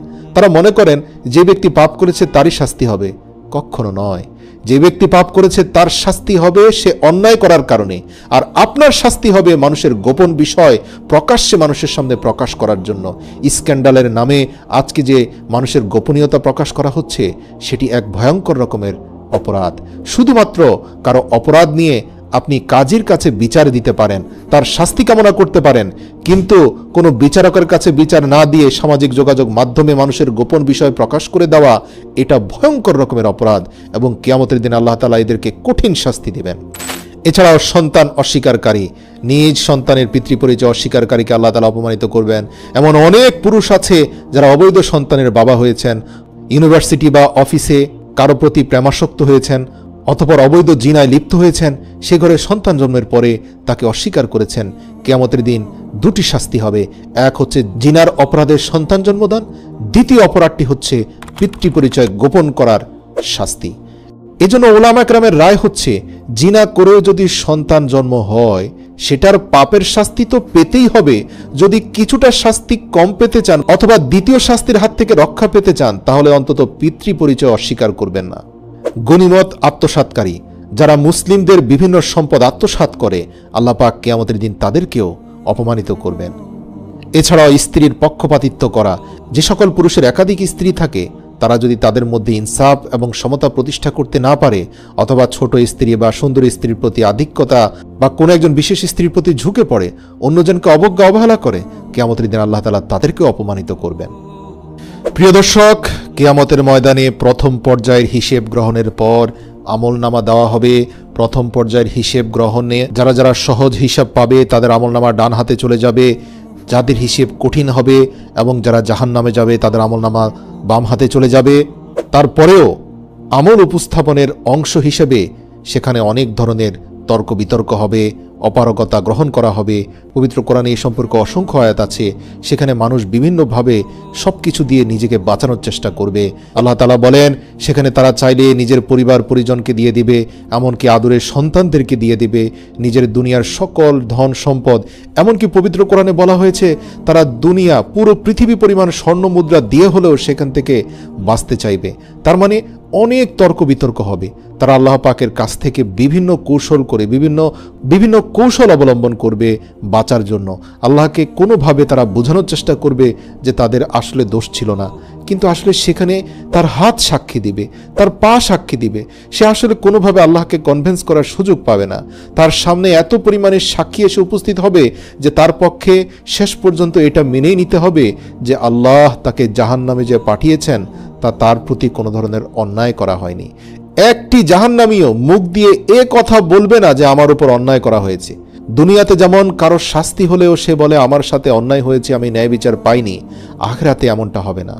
কেননা তার হাত পা এবং যার সাথে অন্যায় হয়েছে, যেভাবে অন্যায় হয়েছে, যেখানে অন্যায় হয়েছে, তার সব কিছুই সেখানে সাক্ষী দেওয়ার কারণে তারা কেউ সেখানে পার পেয়ে যাবে না। এমনকি মানুষ নিজের আমলনামা যেমন পড়তে পারবে, অন্যরাও পড়তে পারবে। শুধুমাত্র ব্যক্তি বিশেষের কিছু মানুষকে আল্লাহ তাআলা ছাড় দিবেন, তাদের উপর দয়াশীল হবেন, তাদের ভুল ত্রুটিগুলো অনেক ক্ষেত্রে গোপন করা হবে। যারা দুনিয়াতে বেশি বেশি ক্ষমা করেছে তাদের ভুল গোপন করা হবে। যারা দুনিয়াতে অনেক অহংকারী ছিল তাদের সকল দোষ ত্রুটি মানুষের সামনে প্রকাশ্যে নিয়ে আসা হবে। বাহিরের সুরতে তারা মানুষের কাছে ভালো মানুষ ছিল ঠিকই, ভিতরে তারা ছিল ভয়ঙ্কর রকমের পাপী। এদেরকে আল্লাহ তাআলা কিয়ামতের দিনে এক্সপোজ করবেন, তাদের প্রকাশ করে দিবেন। মানুষের সামনে প্রকাশ হওয়ার পরে সবাই আশ্চর্য হয়ে যাবে, আরে এই ব্যক্তি তো ছিল আল্লামা, এই ব্যক্তি ছিল মহান মানুষ, এই ব্যক্তি ছিল বড় ধরনের আলেম, অথচ আজ দেখো সে কত বড় অপরাধী। প্রিয় দর্শক, আমলনামা পড়ার পর সব ধরনের আপত্তি দূর হয়ে যাবে। আমলনামার সাথে সম্পৃক্ত সব ধরনের প্রমাণ আল্লাহ হাজির করবেন। এরপর আমলনামা মাপার দাড়িপাল্লা স্থাপন করা হবে, তখন সব ধরনের আমল ওজন করা হবে। দাড়িপাল্লায় ওজনের পর মানুষ বিভিন্ন দলে বিভক্ত হবে, অর্থাৎ নবী ও রাসূলদের তত্ত্বাবধানে ঝান্ডা থাকবে এবং তাদের পেছনে তাদের অনুসারীরা চলবে। যেমন মুহাম্মদ সাল্লাল্লাহু আলাইহি সাল্লামের ঝান্ডা, ইব্রাহিম আলাইহিস সালামের ঝান্ডা, মূসা আলাইহিস সালামের ঝান্ডা। অন্যদিকে জালিম ও কাফেরদেরও বিভিন্ন ঝান্ডা থাকবে। যেমন ফেরাউনের একটি ঝান্ডা থাকবে, সেখানে ফেরাউনি স্টাইলে যারা দেশ শাসন করেছে, মানুষের উপর অত্যাচার করেছে, তারাও ফেরাউনের দলে, ফেরাউনের ঝান্ডায় দলবদ্ধভাবে জামায়াতের সাথে জাহান্নামের দিকে যাবে। এছাড়াও মুশরিক, পণ্ডিত, জালিম, পরকাল অস্বীকারী সহ সবার আলাদা আলাদা দল থাকবে। পবিত্র কোরআনে ইরশাদ হয়েছে, একত্র করো গুনাহগারদের, তাদের দোসরদেরকেও, আল্লাহ ব্যতীত যাদের যাদের ইবাদত করত তাদেরকেও ধরে নিয়ে আসো, অতঃপর তাদের জাহান্নামের রাস্তা দেখিয়ে দাও। সূরা সাফফাত আয়াত নম্বর 22 এবং 23। অতঃপর আল্লাহর পক্ষ থেকে জাহান্নামকে কাছে টেনে নিয়ে আসা হবে। জাহান্নামের গর্জনে চারদিকে উত্তাপ ছড়িয়ে পড়বে। জান্নাতি জাহান্নামী সবাই ভয় পেয়ে যাবে, চারদিক অন্ধকারে ছেয়ে যাবে। তখন মানুষ আল্লাহ প্রদত্ত আলো দিয়ে চলা শুরু করবে। যে সকল ঈমানদার থাকবে তারা তাদের আলো দিয়ে জাহান্নামের অন্ধকার কিছুটা দূর করবে। সেখানে মুনাফিকরাও থাকবে। পবিত্র কোরআনে ইরশাদ হয়েছে, অতঃপর উভয়ের মাঝখানে একটি প্রাচীর স্থাপন করা হবে, তাতে একটি দরজা থাকবে, যার ভেতরে থাকবে রহমত, বাইরে থাকবে শাস্তি। সর্বশেষ পুলসিরাত পাড়ি দিয়ে সর্বপ্রথম রাসূল সাল্লাল্লাহু আলাইহি সাল্লাম এই পৃথিবীর বুকে সর্বপ্রথম মানব হবেন যিনি জান্নাতে প্রবেশ করবেন। তারপর মুহাজির ও আনসারদের দরিদ্র ব্যক্তিরা জান্নাতে প্রবেশ করবেন। এরপর উম্মতদের মধ্যে যারা দরিদ্র ছিল তারা প্রবেশ করবে। সম্পদের হিসেবের কারণে ধনীরা বিলম্বে প্রবেশ করবে আর গরিবরা দ্রুত জান্নাতে প্রবেশ করবে। আল্লাহু আকবার, সুবহানাল্লাহ। প্রিয় দর্শক, জান্নাত এমন অনিন্দ্য সুন্দর আবাস যা কোনোদিন কেউ চোখে দেখেনি, কোনো কান শোনেনি এবং কোনো অন্তঃকরণ তার সম্পর্কে কল্পনাও করতে পারেনি। আল্লাহ তাআলার অশেষ অফুরান নেয়ামত রেখে দিয়েছেন সেই জান্নাতে। জান্নাতে যে যাবে সে জান্নাত থেকে কখনোই বের হতে চাইবে না, চিরকাল জান্নাতই হবে তার ঠিকানা। জান্নাতের বর্ণনা দিতে গিয়ে কোরআনে আল্লাহ ইরশাদ করেছেন, মুত্তাকি আল্লাহ ভীরু লোকেরা থাকবে জান্নাতের বাগান ও ঝর্ণার পাদদেশে, এবং তাদের বলা হবে, এখানে তোমরা শান্তি ও নিরাপত্তার সঙ্গে প্রবেশ করো। তাদের মনে যদি সামান্য পরিমাণ মনোমালিন্য থেকে থাকে তা আমি বের করে দেব। তারা পরস্পর ভাই ভাই হয়ে মিলিত হয়ে মুখোমুখি বসে থাকবে। সেখানে তাদের পরিশ্রমও করতে হবে না এবং তারা সেখান থেকে বহিষ্কৃত হবে না। সুবহানাল্লাহ, আল্লাহু আকবার। এই আয়াতের ব্যাখ্যায় উলামায়ে কেরামগণ বলেন, দুনিয়াতে দুজন জান্নাতীর মধ্যে যদি মনোমালিন্য থাকে, কারণ এমনটা হয়ে থাকে, দুজন দিনী ভাইয়ের মধ্যেও বিভিন্ন বিষয় নিয়ে তর্ক বিতর্ক হতে পারে, ছোটোখাটো বিষয় নিয়ে বাদানুবাদ হতে পারে, কিন্তু উভয়ে যদি জান্নাতে যেতেও পারে, তাহলে জান্নাতে গিয়েও কিন্তু সেই বাদানুবাদ বা মনোমালিন্য আল্লাহ অন্তর থেকে ধুয়ে মুছে সাফ করে দিবেন। তাদের অন্তরে শুধু ভালোবাসা থাকবে, তারা পরস্পর বন্ধু হয়ে যাবে। কিছু লোক তাদের পাপের শাস্তি হিসাবে জাহান্নামে যাবে, তারা সরাসরি জান্নাতে প্রবেশ করবে না। ইমানদার, আমলও আছে, কিন্তু দাড়িপাল্লায় আমল কম হওয়ায় জাহান্নামে ছিল, তাই জাহান্নাম হয়েই তাকে জান্নাতে যেতে হবে। তাদের মধ্য থেকে সর্বশেষ যে ব্যক্তি চিরসুখের আধার জান্নাতে প্রবেশ করবে তার সম্পর্কে হাদিসে কুদসিতে বর্ণনা রয়েছে। আব্দুল্লাহ ইবনে মাসউদ রাদিয়াল্লাহু থেকে বর্ণিত, রাসূল সাল্লাল্লাহু আলাইহি সাল্লাম বলেছেন, আমি অবশ্যই চিনি জাহান্নাম থেকে সর্বশেষ মুক্তি লাভকারী ব্যক্তিটিকে আমি চিনি। আল্লাহ রাসূল বলেন, সে ব্যক্তি জাহান্নামের দীর্ঘ কষ্ট যন্ত্রণা সহ্য করার পর যখন মুক্তি পাবে, তাকে এক পরিশুদ্ধ পানিতে নিক্ষেপ করা হবে। সেখান থেকে কৌশল করে ওঠার পর জাহান্নামের শাস্তি থেকে তৈরি তার শরীরের সকল ঘা মুছে যাবে এবং সে পরিশুদ্ধ একজন মানুষ হয়ে যাবে। আল্লাহ তাআলা তাকে বলবেন, যাও জান্নাতে প্রবেশ করো। সে জান্নাতের কাছে যাবে এবং জান্নাত তাকে বলবে, আমি পরিপূর্ণ। সে ফিরে এসে বলবে, হে আমার রব, আমি তো জান্নাতকে পরিপূর্ণ পেয়েছি। অতঃপর আল্লাহ তাআলা তাকে বলবেন, যাও জান্নাতে প্রবেশ করো। অতঃপর সে জান্নাতের কাছে আসবে এবং তাকে পুনরায় বলা হবে জান্নাত পরিপূর্ণ। সে ফিরে এসে বলবে, হে আল্লাহ, আমি জান্নাতের কাছে যতবারই যাচ্ছি তা তো আমাকে শুধু পূর্ণতা দেখাচ্ছে, আমার জন্য সেখানে কোনো স্থান নেই। অতঃপর আল্লাহ তাআলা বলবেন, যাও জান্নাতে প্রবেশ করো। সে মনে মনে ভাববে, আল্লাহ তাআলা আমাকে জান্নাতে পাঠাতে চাইছেন, অথচ এই পুরো জান্নাতে আমার দাঁড়ানোর জন্য একটু জায়গাও খালি নেই।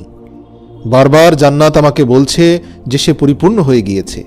আল্লাহ তাআলা তার অন্তরের কথা বুঝতে পারবেন, সাথে সাথে বলবেন, হে আমার বান্দা, তোমার জন্য দুনিয়ার থেকে 10 গুণ বড় জান্নাত আমি তৈরি করে রেখেছি, যাও প্রবেশ করো। তখন সে বলবে, হে আমার রব, আপনি কি আমার সঙ্গে মশকরা করছেন? জান্নাতে সোজা হয়ে দাঁড়ানোর কোনো সিট আমার জন্য খালি নেই, আর আপনি বলছেন দুনিয়া থেকে 10 গুণ বড় জান্নাত? অথবা আপনি কি আমার উপর অসন্তুষ্ট হয়েছেন? এ কথা বলে আল্লাহর রাসূল সাল্লাল্লাহু আলাইহি সাল্লাম এতটা হাসছিলেন যে আল্লাহর রাসূলের দাঁতের মাড়ি পর্যন্ত বের হয়ে গিয়েছিল। হাসতে হাসতে আল্লাহর রাসূল বলেন, আল্লাহ তাআলা সেই ব্যক্তিকে বলল, হে আমার বান্দা, এই যে 10 গুণ বড় জান্নাতের কথা বললাম, এটা হচ্ছে মর্যাদার বিবেচনায় সবচেয়ে নিম্নমানের জান্নাত। এবার তুমি ভাবো, যারা শ্রেষ্ঠ জান্নাত পেয়েছে তাদেরটা পৃথিবী থেকে কত গুণ বড়। বুখারী হাদিসে কুদসি হাদিস নম্বর 54। ইবনে মাসউদ রাদিয়াল্লাহু থেকে বর্ণিত আরেকটি হাদিস আছে, সেখানে আরেকজন ব্যক্তির কথা বলা হয়েছে যে এমন একজন ব্যক্তি জাহান্নামের আগুন থেকে বের হয়ে হোঁচট খেতে খেতে কোনো রকমে বের হয়ে আসবে। তার পুরো শরীর আগুন ঝলসে গিয়েছে, কিন্তু আল্লাহ রাব্বুল আলামিনের বরকতের পানির উপর দিয়ে যখন সে অতিক্রম করবে, তখন সে তার দিকে ফিরে তাকাবে।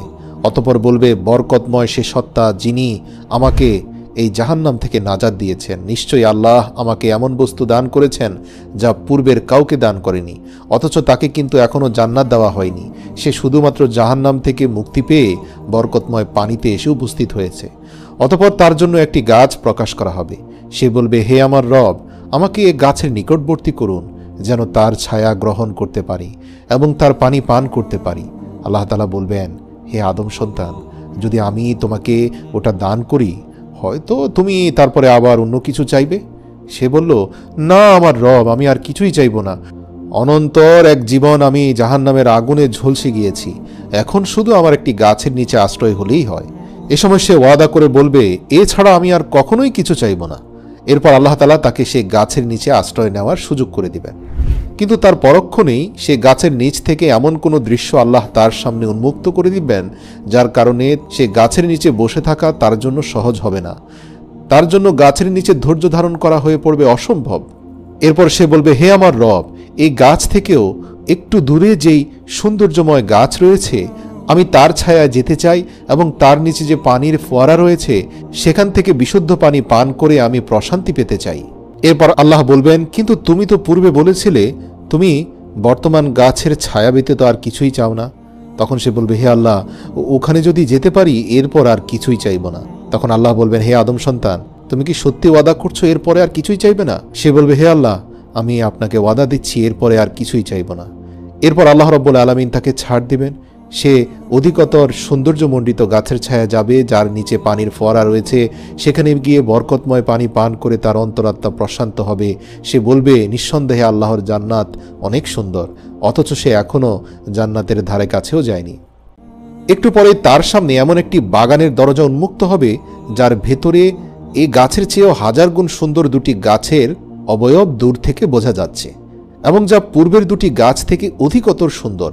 সে বলবে, হে আমার রব, আমাকে ও গাছের নিকটবর্তী করুন, আমি তার ছায়া গ্রহণ করব ও তার পানি পান করব, এছাড়া আর কিছুই চাইব না।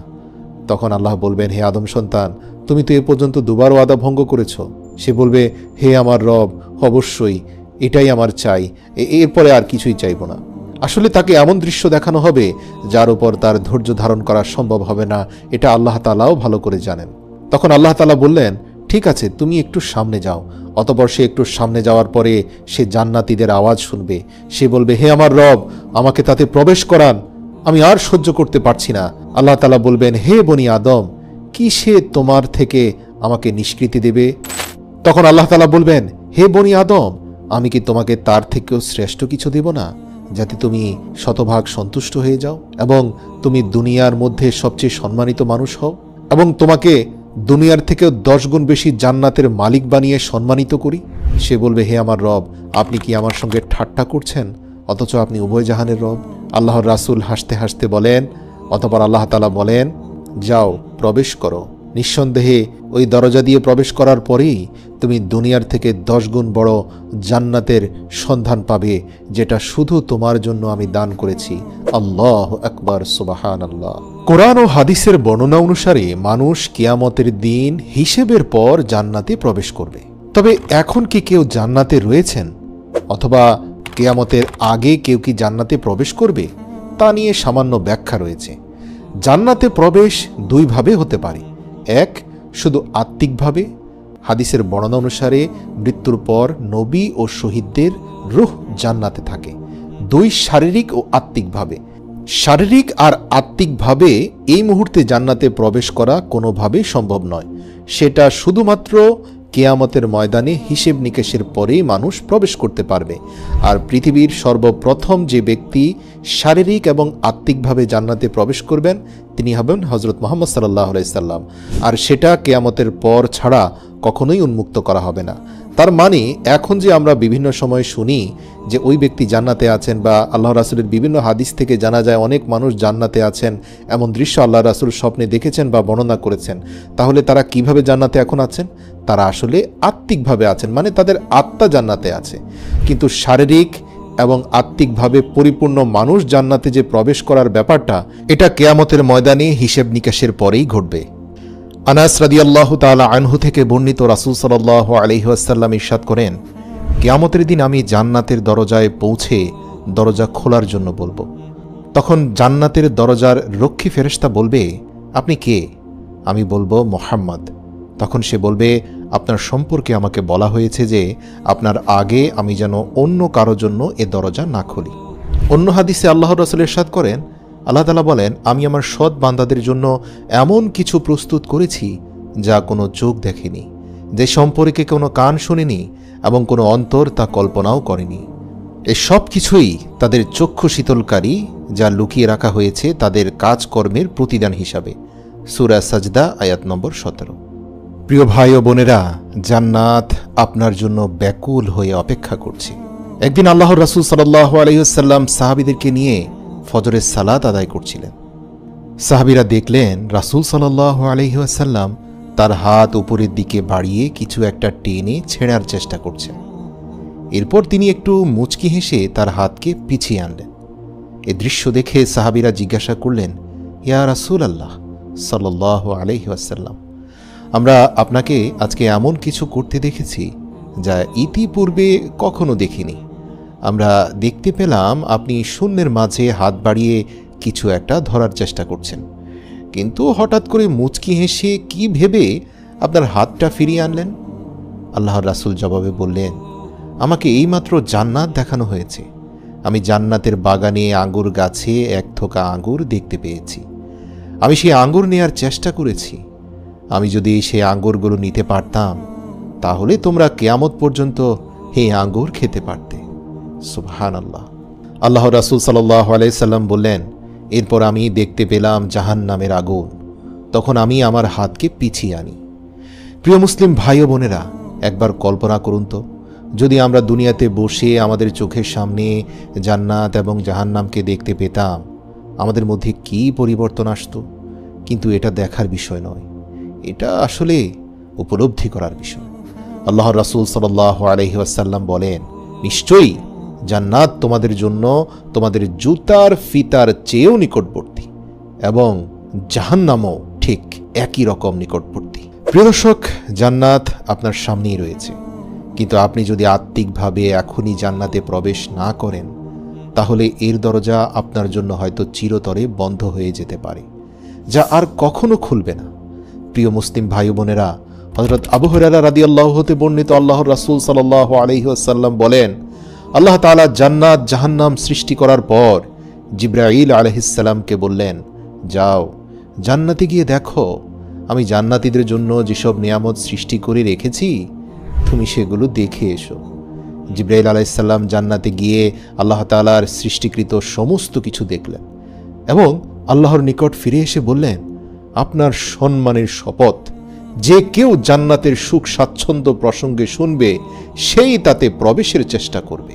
তারপর আল্লাহর আদেশে দুঃখ, কষ্ট, মুসিবত দ্বারা জান্নাতকে ঘিরে দেয়া হলো। আল্লাহ জিবরাইল আলাইহিস সালামকে পুনরায় বললেন, তুমি আবার জান্নাতে প্রবেশ করো এবং জান্নাতীদের জন্য আমার তৈরিকৃত সামগ্রী দেখে এসো। রাসূল সাল্লাল্লাহু আলাইহি সাল্লাম বললেন, তারপর তিনি সেখানে ফিরে গিয়ে দেখতে পেলেন যে তা কষ্ট ও মুসিবতের বস্তু দ্বারা ঘেরাও করে রাখা হয়েছে। তিনি আল্লাহ তাআলার নিকট ফিরে এসে বললেন, আপনার সম্মানের শপথ, আমার ভয় হচ্ছে যে এতে কোনো ব্যক্তি যেতে পারবে না। আমার মনে হয় না কারো পক্ষে এই কঠিন জান্নাতে পৌঁছানো সম্ভব। এবার আল্লাহ তাআলা তাকে বললেন, আমি জাহান্নাম এবং জাহান্নামীদের জন্য যে আযাব তৈরি করে রেখেছি, তুমি গিয়ে তা দেখে এসো। তিনি সেখানে গিয়ে দেখতে পেলেন যে এর একাংশ অন্য অংশের উপর চড়াও হচ্ছে, একটি অন্যটিকে গ্রাস করছে। তিনি তা দেখার পর আল্লাহ তাআলার সামনে ফিরে এসে বললেন, আপনার সম্মানের শপথ, যে ব্যক্তি এর বর্ণনা শুনবে সে এতে প্রবেশ করবে না। তারপর আল্লাহর নির্দেশে জাহান্নামকে লোভ, লালসা এবং চোখের আকর্ষণীয় বস্তু দ্বারা ঘিরে ফেলা হলো। এরপর জিবরাইল আলাইহিস সালামকে আল্লাহ বললেন, তুমি এবার সেখানে যাও এবং দেখে এসো। জিবরাইল আমিন সেখানে আবারও গেলেন এবং ফিরে এসে বললেন, আপনার সম্মানের কসম, আমার তো ধারণা হচ্ছে যে কেউই এই জাহান্নাম থেকে মুক্তি পাবে না, কারণ এটাকে এত চাকচিক্য দিয়ে দুনিয়াতে আকর্ষণীয় করা হয়েছে। আল্লাহু আকবার। হাদিসটি সুনানে আন-নাসাই, তিরমিজি ও আবু দাউদে বর্ণিত রয়েছে। এরপর আল্লাহ তাআলা জান্নাতকে আদেশ করলেন, এই জান্নাত তুমি বলো। তখন জান্নাত বলল, মুমিনগণ সফল হয়ে গেছে। সূরা মুমিনুনের 1 নম্বর আয়াত। অতঃপর জিবরাইল আলাইহিস সালাম সহ সকল ফেরেশতাগণ জান্নাতের উদ্দেশ্যে জবাব দিয়ে বললেন, তুমি ধন্য, কারণ তুমি হচ্ছ রাজাদের আবাসস্থল। তবে এখানে দুনিয়ার রাজা বাদশাদেরকে বোঝানো হয়নি, ঈমানদারদের বোঝানো হয়েছে, যারা ঈমানের রাজ্যে রাজা, একনিষ্ঠ আনুগত্যের মাধ্যমে এক এবং অদ্বিতীয় খোদাকে যারা খুশি করতে পেরেছে, তারাই প্রকৃত রাজা এবং তারাই প্রকৃত রানী হয়ে এই জান্নাতে প্রবেশ করবে। একদা জান্নাত এবং জাহান্নাম আল্লাহ তাআলাকে জিজ্ঞেস করেছিল। জান্নাত বলল, হে আমার প্রভু, কেন আমার মধ্যে শুধুমাত্র দুর্বল এবং নিঃস্ব লোকেরা প্রবেশ করবে? এবং জাহান্নাম বলল, হে আমার প্রভু, আমার ভেতরে কেন শুধুমাত্র অহংকারী এবং দাম্ভিক শক্তিশালী লোকেরা প্রবেশ করবে? আল্লাহ তাআলা জান্নাতকে বললেন, হে জান্নাত, তুমি হচ্ছ আমার দয়া ও রহমত। আমি যাদেরকে আমার দয়া এবং রহমত প্রদর্শন করতে চাই, তাদেরকে আমি তোমার মাধ্যমে তা দেখাবো। এরপর আল্লাহ তাআলা জাহান্নামকে উদ্দেশ্য করে বললেন, হে জাহান্নাম, তুই হচ্ছিস আমার ক্রোধ এবং শাস্তি। আমি যাকে শাস্তি দিতে চাই তাকে তোর মাধ্যমে শাস্তি দেব। প্রিয় দর্শক, এখন জান্নাত এবং জাহান্নাম উভয় অধীর আগ্রহে সেই দিনের জন্য অপেক্ষা করছে, এবং আপনি যখন তাদের উভয়কে নিয়ে কোনো দোয়া করেন তখন জান্নাত এবং জাহান্নাম উভয়ে সাড়া দেয়। আল্লাহর রাসূল সাল্লাল্লাহু আলাইহি ওয়াসাল্লাম বলেন, এমন কোনো দিন নেই যেদিন জান্নাত এবং জাহান্নাম উভয় আল্লাহ তাআলার কাছে তাদের অধিবাসী যারা হবে তাদের বিষয়ে প্রশ্ন না করে।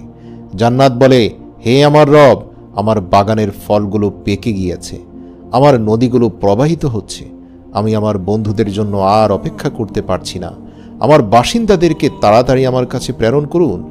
জাহান্নাম বলে, হে আমার প্রভু, আমার উত্তাপ অত্যন্ত তীব্র হয়ে উঠেছে, আমার গভীরতা আরও বৃদ্ধি পেয়েছে এবং আমার অগ্নিশিখা প্রচণ্ড ক্রোধে ফেটে যাচ্ছে, তাই আমার লোকদেরকে দ্রুত আমার কাছে নিয়ে আসুন। আল্লাহ তাআলা আমাদেরকে জান্নাতীদের মধ্যে শামিল করুক, আমিন। প্রিয় মুসলিম ভাই ও বোনেরা, আল্লাহ তাআলার দয়ার কথা একবার চিন্তা করুন। যখন জান্নাত এবং জাহান্নাম তারা উভয়ে কথা বলে তখন তারা উভয় ঈমানদারদের জন্য কল্যাণকর দোয়া করে, তারা উভয়ে ন্যাক আমলকারীদের জন্য দোয়া করে। আল্লাহর রাসূল সাল্লাল্লাহু আলাইহি সাল্লাম বলেন, যখনই কোনো মুমিন ব্যক্তি আল্লাহর কাছে 3 বার জান্নাত চেয়ে দোয়া করে তখন জান্নাত সাড়া দিয়া বলে, হে আল্লাহ, তাকে জান্নাতে প্রবেশ করান। আর কোনো মুমিন যখনই 3 বার জাহান্নামের আগুন থেকে আশ্রয় চায় তখন জাহান্নাম বলে, হে আল্লাহ, তাকে জাহান্নামের হাত থেকে রক্ষা করুন। অতএব জান্নাত এবং জাহান্নাম উভয়ে আপনার জন্য কল্যাণের দোয়া করে, তবে জান্নাত আপনার জন্য প্রস্তুত হয়ে অপেক্ষা করছে।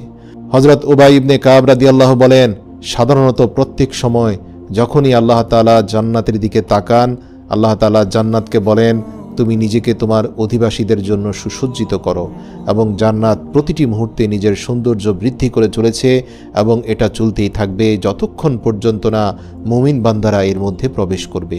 সুপ্রিয় দর্শক, আপনারা কি জানেন জান্নাতও রমজান মাসকে পছন্দ করে, এটি তার প্রিয় মাস। আল্লাহ রাসূল সাল্লাল্লাহু আলাইহি সাল্লাম বলেন, যখন রমজান মাস আসে জান্নাতের দরজাসমূহ খুলে দেওয়া হয় এবং জাহান্নামের দরজাগুলো বন্ধ করে দেওয়া হয় এবং শয়তানকে শিকলে শৃঙ্খলাবদ্ধ করা হয়। মহিমান্বিত এই রমজান মাসের একটি রাতও এমন অতিবাহিত হয় না যখন জান্নাতের দরজাগুলো প্রশস্ত হয়, আর আল্লাহ আপনার জন্য জান্নাতকে আরও সুন্দর করে দেন এবং সে আপনাকে প্রার্থনা জানানোর জন্য অধীর আগ্রহে অপেক্ষা করছে। প্রিয় মুসলিম ভাই ও বোনেরা, কিন্তু আমরা নিজেরা জান্নাতে প্রবেশের জন্য কতটা অধীর আগ্রহ নিয়ে অপেক্ষা করছি? আল্লাহ রাসূল সাল্লাল্লাহু আলাইহি সাল্লাম বলেন, হে ঈমানদারেরা, আল্লাহর কাছে যত বেশি সম্ভব জান্নাত চেয়ে নাও এবং জাহান্নাম থেকে বেশি বেশি আল্লাহর কাছে আশ্রয় চেয়ে নাও, যতটা তোমার পক্ষে সম্ভব। প্রিয় দর্শক, জান্নাত অনুসন্ধানকারী বান্দারা কখনো ঘুমিয়ে থাকতে পারে না এবং জাহান্নামের আগুন থেকে যারা বাঁচতে চায় তারাও ঘুমিয়ে থাকতে পারে না। আল্লাহ রাসূল সাল্লাল্লাহু আলাইহি সাল্লাম আরও বলেন, পরকালের জীবন দুঃখ কষ্ট দিয়ে ঘেরা এবং এই দুনিয়া হচ্ছে আনন্দ আর ভোগ বিলাসে পরিপূর্ণ, কিন্তু আপনি যদি জান্নাতের সুখ শান্তি এবং নিয়ামত সম্পর্কে জানতেন তাহলে কি এই দুনিয়ার কোনো আনন্দ বা বেদনা আপনার জান্নাতের পথে বাধা হয়ে দাঁড়াবে? দর্শক, মনে করুন সেই কথা যখন আল্লাহ রাসূল সাল্লাল্লাহু আলাইহি সাল্লাম তার হাত বাড়িয়েছিলেন জান্নাতের বাগান থেকে আঙ্গুরের থোকা নেয়ার জন্য। কল্পনা করুন আপনি যদি ফেরাউনের স্ত্রী আসিয়ার মতো হতেন, যখন তিনি উপরের দিকে তাকালেন এবং জান্নাতে তিনি তার জন্য নির্মিত পুরো প্রাসাদটি দেখতে পান, তখন ফেরাউনের নির্মম অত্যাচারও তার মুখ থেকে হাসি কেড়ে নিতে পারেনি। কিন্তু আপনার নিজেকে জান্নাতে দেখার আগে আপনাকে এটা আপনার অন্তরে গভীরভাবে অনুভব করতে হবে এবং আপনাকে আপনার সত্তার প্রতিটি বিন্দু দিয়ে এটির জন্য সংগ্রাম করতে হবে। আল্লাহ তাআলা আমাদেরকে জান্নাতের মেহমান হিসাবে কবুল করুন, আমিন। আসুন, জান্নাতের প্রথম ধাপ দুনিয়ার বুকে, সেটা হচ্ছে ইস্তেগফারের মাধ্যমে নিজেকে পরিশুদ্ধ করা এবং ভবিষ্যৎ জীবনে কোনো গুনাহ করব না এই মর্মে আল্লাহকে প্রতিশ্রুতি দেওয়া। আসুন আমরা সেই দোয়াটি পড়ি যেই দোয়াটি পড়ার মাধ্যমে হযরত আদম আলাইহিস সালাম তার জান্নাতে করা গুনাহ থেকে আল্লাহ পাকের কাছে ক্ষমা পেয়েছিলেন এবং যেই দোয়াটি আল্লাহ তাআলা কোরআনে উল্লেখ করে বলে দিয়েছেন এই দোয়ার মাধ্যমে আদম ক্ষমা পেয়েছে, সুতরাং হে আমার বান্দারা তোমরাও ক্ষমা চাও। আসুন সবাই পড়ি, রব্বানা যালামনা আনফুসানা ওয়া ইল্লাম তাগফির লানা ওয়া তারহামনা লানাকুনান্না মিনাল খাসিরিন। হে প্রভু, আমরা নিজেদের উপর জুলুম করেছি, আমরা নিজেদের নফসের গোলামি করেছি, আমাদের আত্মা কলুষিত হয়েছে। হে আমার রব, আপনি দয়াময় মেহেরবান, আপনি আমাদের ক্ষমা করে দিন, আমাদেরকে পরিশুদ্ধ করে দিন, আমাদের নফসকে আপনি পরিষ্কার পরিশুদ্ধ করে দিন, আমাদের অতীত জীবনের সকল গুনাহ মাফ করে দেন। হে রব, আমাদেরকে ভবিষ্যতে আপনি সরল সঠিক অবিচল পথের উপরে আমাদেরকে প্রতিষ্ঠিত রাখুন, আমাদের ধৈর্য ধারণ করার তৌফিক দান করুন। মৃত্যুর আগের দিন পর্যন্ত আপনি আমাদের এই ধৈর্যকে বিস্তৃত করে দিন। আমা তৌফিক ইল্লা বিল্লাহ।